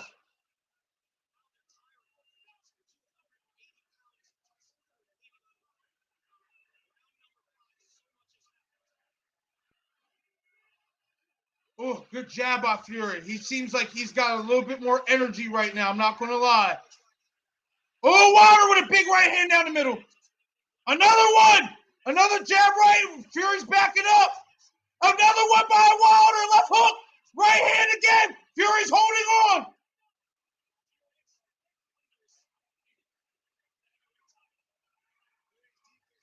Come on, Wilder. Oh, jab. Oh, just missed with the right.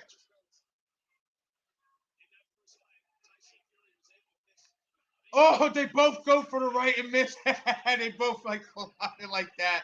Like clenched up like that. They both was thinking overhand right. Good body shot by Fury.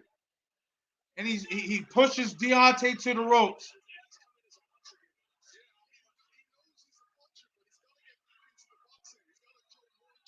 Good jab, Deontay.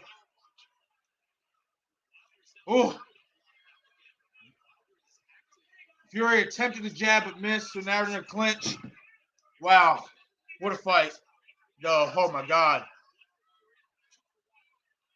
Oh, big right hand by Wilder. Just barely grazed, though. They just barely grazed.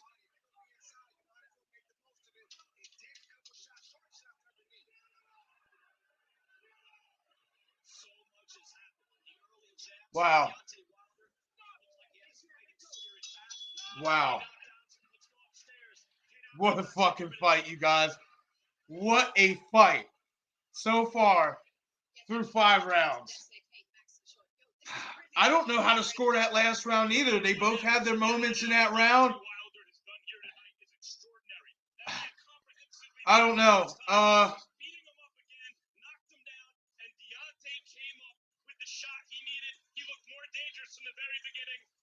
I'm going to give that last round to Tyson Fury.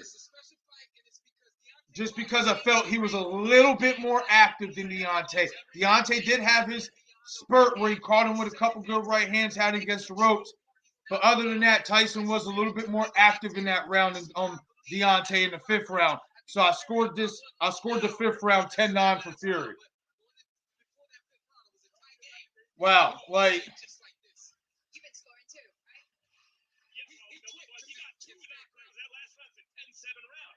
Ryan, back to you. Round 6. Max, I'm with you. all right, start of round 6. Fury comes out jabbing. Deontay, oh, they both answer each other with jabs.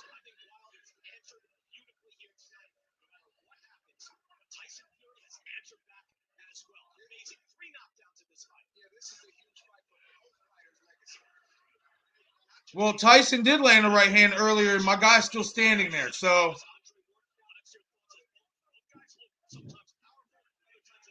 it was the right hand that put Deontay down, and Deontay's still standing tough.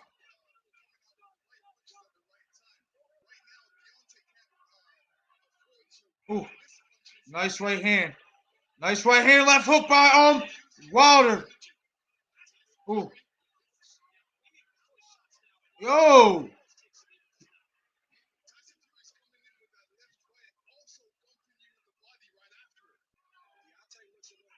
Yeah. I'm about to say, Deontay's looking like he's gassing a little bit. I'm not going to lie. But I said that the last time, and he caught that second win.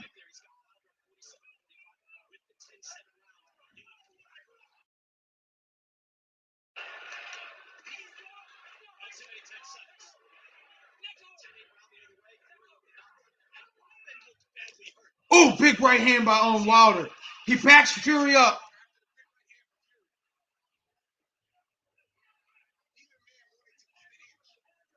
Fury did land a nice little short right hand on the exchange end of that as well. Wow. What a fight, though.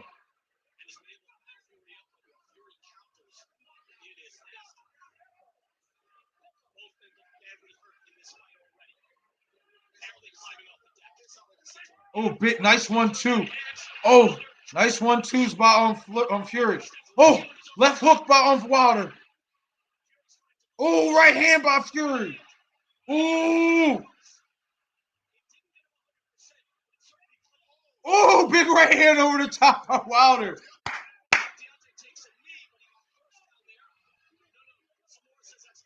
That's not a knockdown. Okay. Yeah, Fury kept trying to put his weight on him. Oh, big right hand by Fury over the top. He's got Wilder on the ropes. Oh, nice clubbing overhand right by Wilder and the stuns Fury a bit.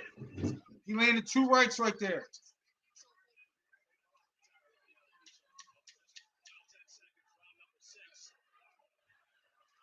Oh, miss. Fury misses with a 1-2.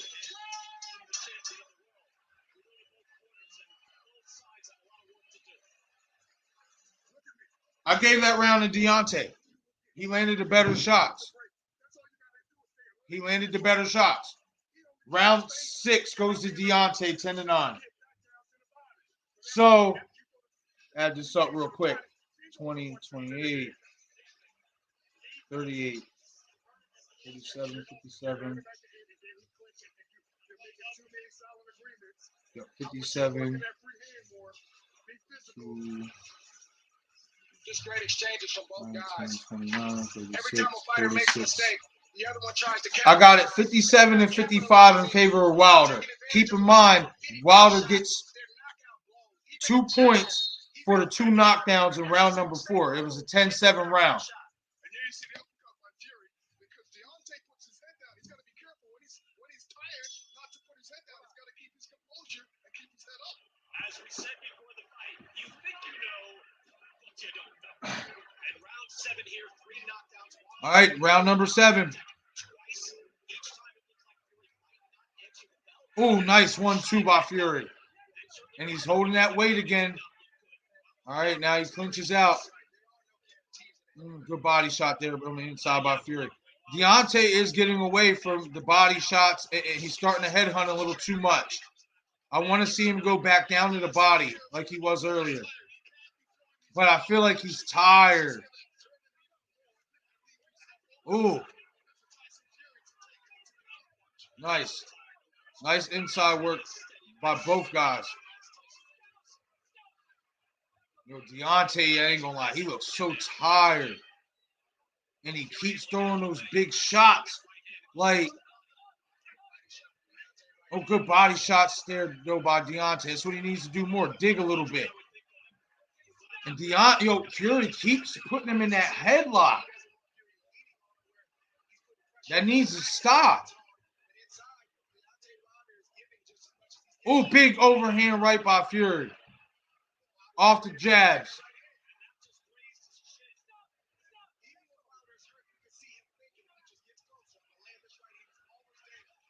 Oh.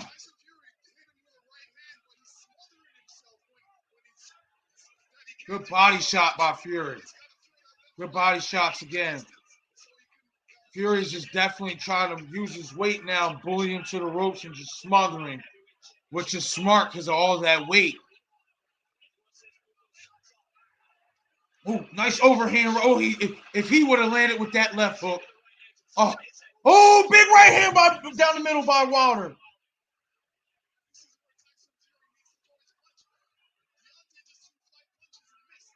Oh, big right hand by Wilder again. Oh, big right hand by Fury. Oh, he hurt Wilder. He hurt Wilder. He's stunned. Wilder's stunned. He's hurt. He's hurt.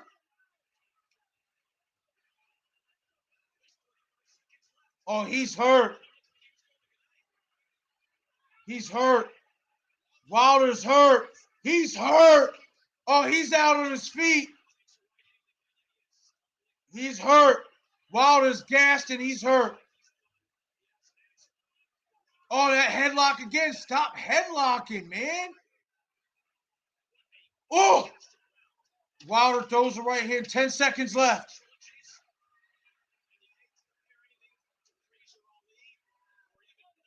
Wow, what a fight, though. Got to give that round to Fury. Got to give that round to Fury.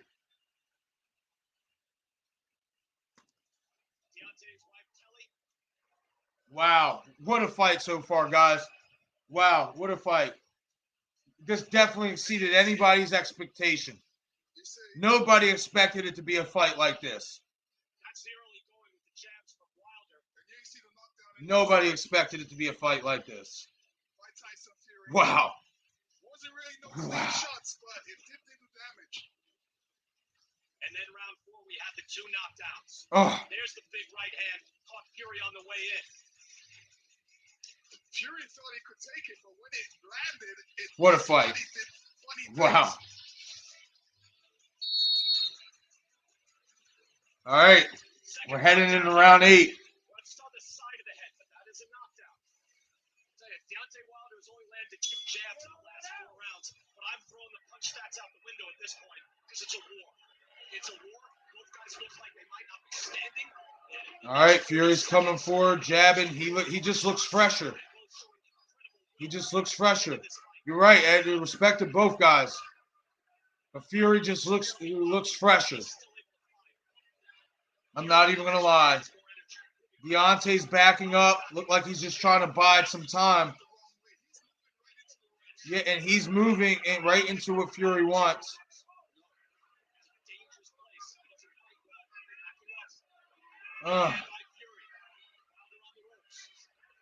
Oh, big right hand by Fury. Just Wilder's story is like he just can't fight backing up. And he's getting tired. Oh, man, he had it. He had that opportunity when he had him in the 4th round. Oh, big right hand right there by Wilder.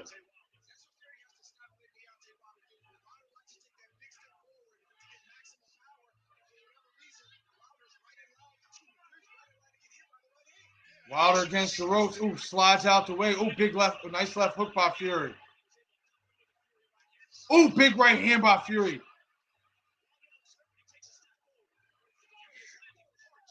Wow. Fury's definitely starting to take control of the fight, though. He just, like I said, he looks like the fresher of the 2 guys.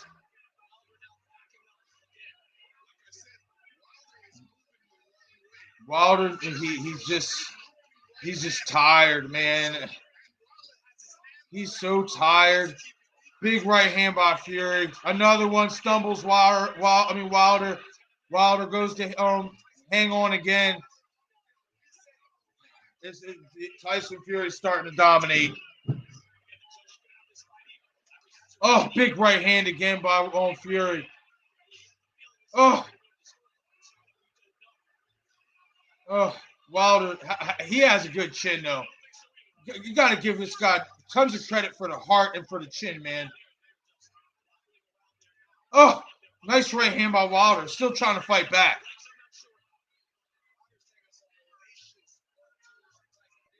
Oh, big right hand down the middle by Wilder. Fury took it well. Another right hand by Wilder.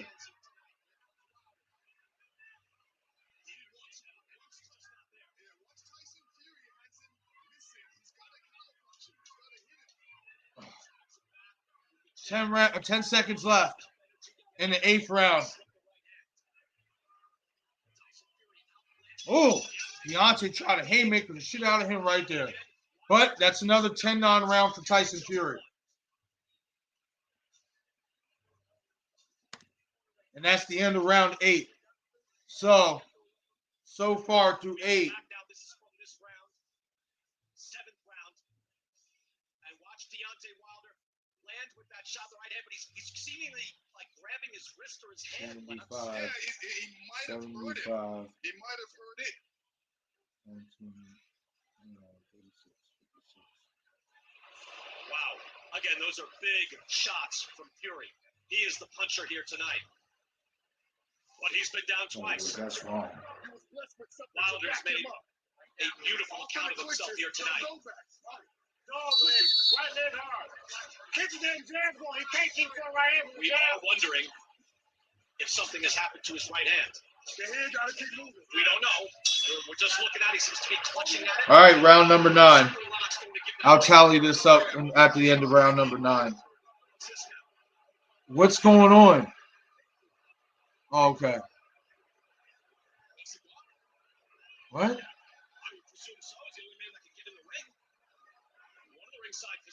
Oh, nice jab by Fury. We're going to see if Deontay's going to be still throwing that right hand. Even if it's broken, he's still got to throw it. 3 more rounds, Ed. We're in the 9th.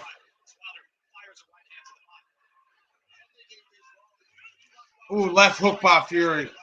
I think Wilder's wrist is hurt. His right hand, I think it's hurt.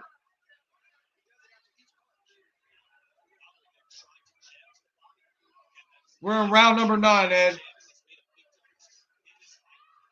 Oh, nice right hook to the body by Fury. Nice jab.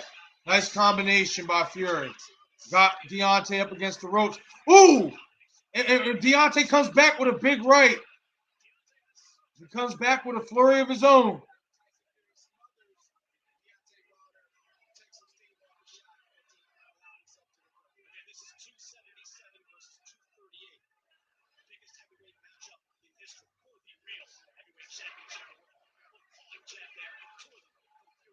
Good jab there by Fury. Double jab, triple jab.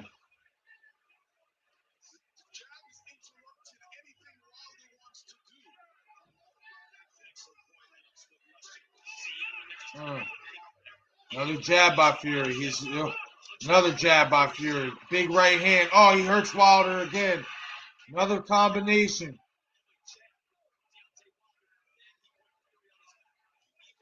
Oh.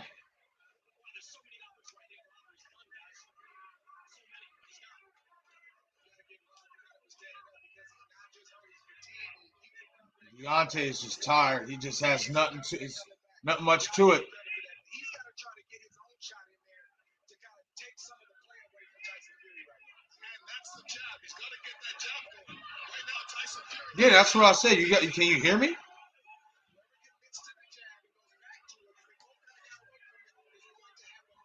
Can you not hear me, guys?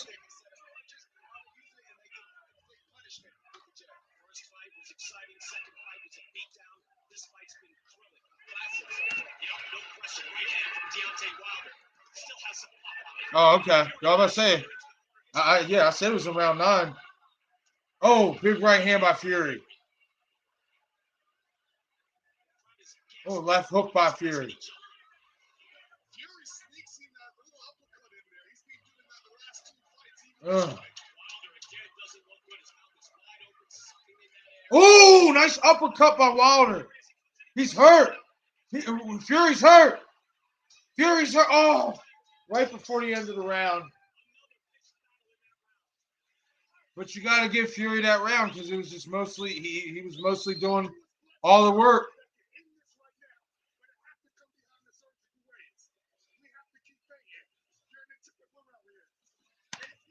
We in there at round number 10.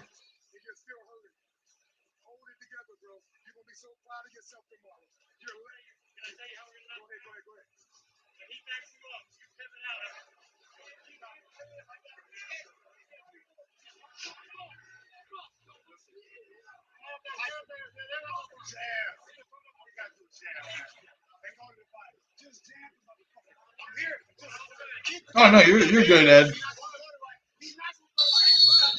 Tyson Fury looks like he has more energy right now in this fight. But Deontay Wilder has never given up, and he's been able to answer. What a fight, though. Every single round. Round 10. They have gone at it. This is a battle. Yeah. That is a knot. Oh, good jab by Fury.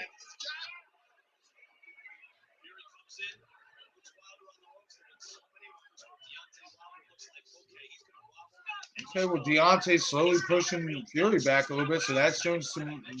Oh, big right hand by Fury, and he's hurt. Wilder's hurt. Ooh, ooh. Wilder tried to land a left hook. It looked like it grazed.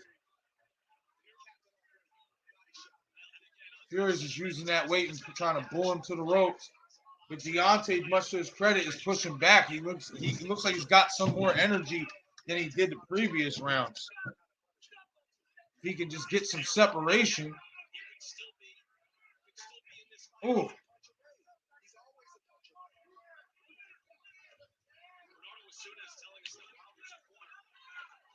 Oh, nice right hand by Fury. Yep.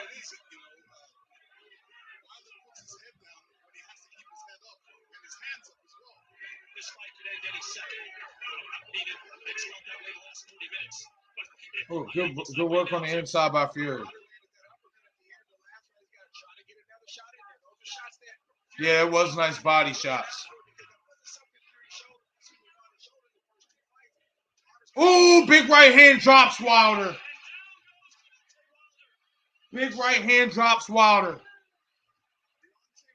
Damn. It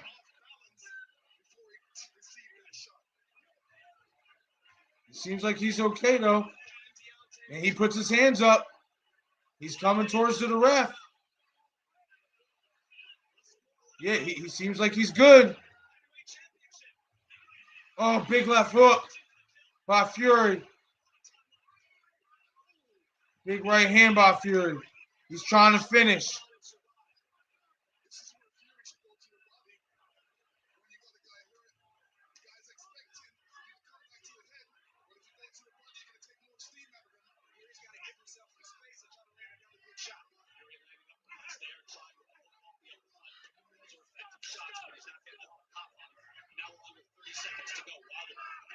Oh, Wilder tried with that uppercut. Oh, he's done. Oh, he caught Fury. But Fury catches him back. Another big right. Wow. And he's hurt. This might be called. Oh, Wilder's holding on. Oh, and he stuns Fury. He stuns Fury. Oh, my God. This fight is fucking insane. Wow. What heart by Wilder. You got to obviously score that round 10-8 for Fury, but what heart by Wilder. What heart. Oh, my God. What a fight. What a fight. Wow. This is a classic. Easily is going down as this is probably going to be fight of the year. Honestly, this is going to be voted fight of the year. Wow. And then Deontay just not giving up, even though that was obviously a 10-8 round for Fury because he scored that knockdown. You know, landing some big shots and hurting Fury at the end there, stunning him. Wow. What a This is a true heavyweight title fight. If these two stopped having respect for each other before, they regained each other's respect. Round number 11. Fury with a nice jab. Oh, nice uppercut on the inside by Fury.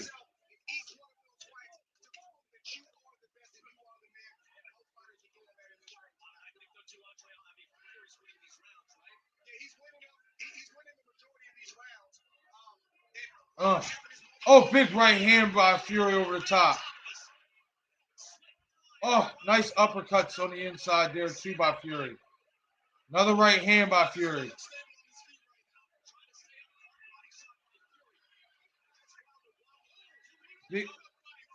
Oh, nice uppercut by Fury. Oh, Wilder's hurt. He's hurt. Another uppercut by Fury. Left hook right. Drops Wilder. And he's out. He's out. Wow, that's it. Wow. What a fight, though. The better man won. No more excuses. No, what a fight. Regardless to what anybody has to say, regardless to what Deontay Wilder is a champion at heart, man. You cannot deny that. This man took some hellacious shots that a normal man would not take. And so many times he almost had Fury out of there. But at the end of the day, Fury once again showed that he's just a better fighter. And that's just what it comes down to. What a fight, though. This exceeded all expectations. There's no doubt about it. We said it wouldn't go to the judges. We did not expect it, I don't think, to go this long, deep into the 11th round, but it did. But it didn't go to the judges. Tyson Fury knocks out Deontay Wilder in the 11th round. Wow, what a fight. But what a fight. Like I said, if these two, there was obviously some bad blood, especially because Deontay felt cheated in the last fight. Like I said, it was definitely on an even playing field because they both got to wear the same type of gloves. There's no more respect. No more excuses. Oh, that ear's busted open again, just like the last fight. But there's no more excuses Deontay can come up with. No more. And there's no reason he should want to. He put in a hell of a fight, man. He put in a hell of a fight. They both did. They both showed they wanted it. Just at the end of the day, Tyson just wanted it a little bit more. And Deontay's body just couldn't hold up. Just couldn't hold up. Wow, though. What a fantastic fight. What a fantastic fight, y'all. Wow. Wow. Wow. This is all I can really see. This fight. Wow, man. It was a real treat. We don't get this often in heavyweight boxing. A lot of us boxing fans know that. This was a modern day boxing heavyweight classic. This will definitely go down as one of the best heavyweight fights of all time. No doubt about it. No doubt. No doubt. Deontay, don't be sad, man. You have nothing to be sad about, brother. You put in your best effort. You did the best you could, and you came that close, bro. There's nothing to hold your head down about. You did your best. Simple and plain. And you're right. Yes, he did. He definitely did show some improvement.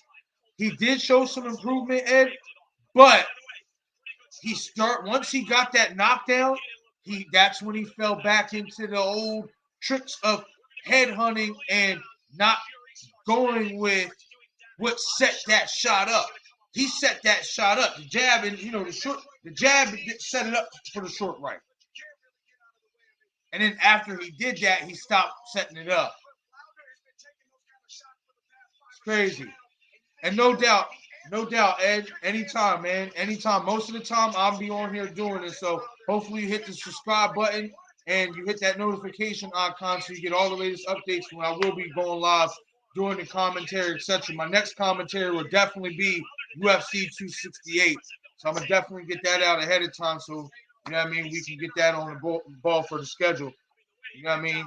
But I appreciate you for watching. I appreciate you for joining me. You, Shaggy, shit.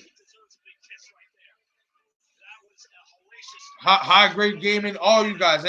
Everybody who tuned into this stream, I greatly appreciate you guys. Chris, Chestnut, everybody. I greatly appreciate the love and support.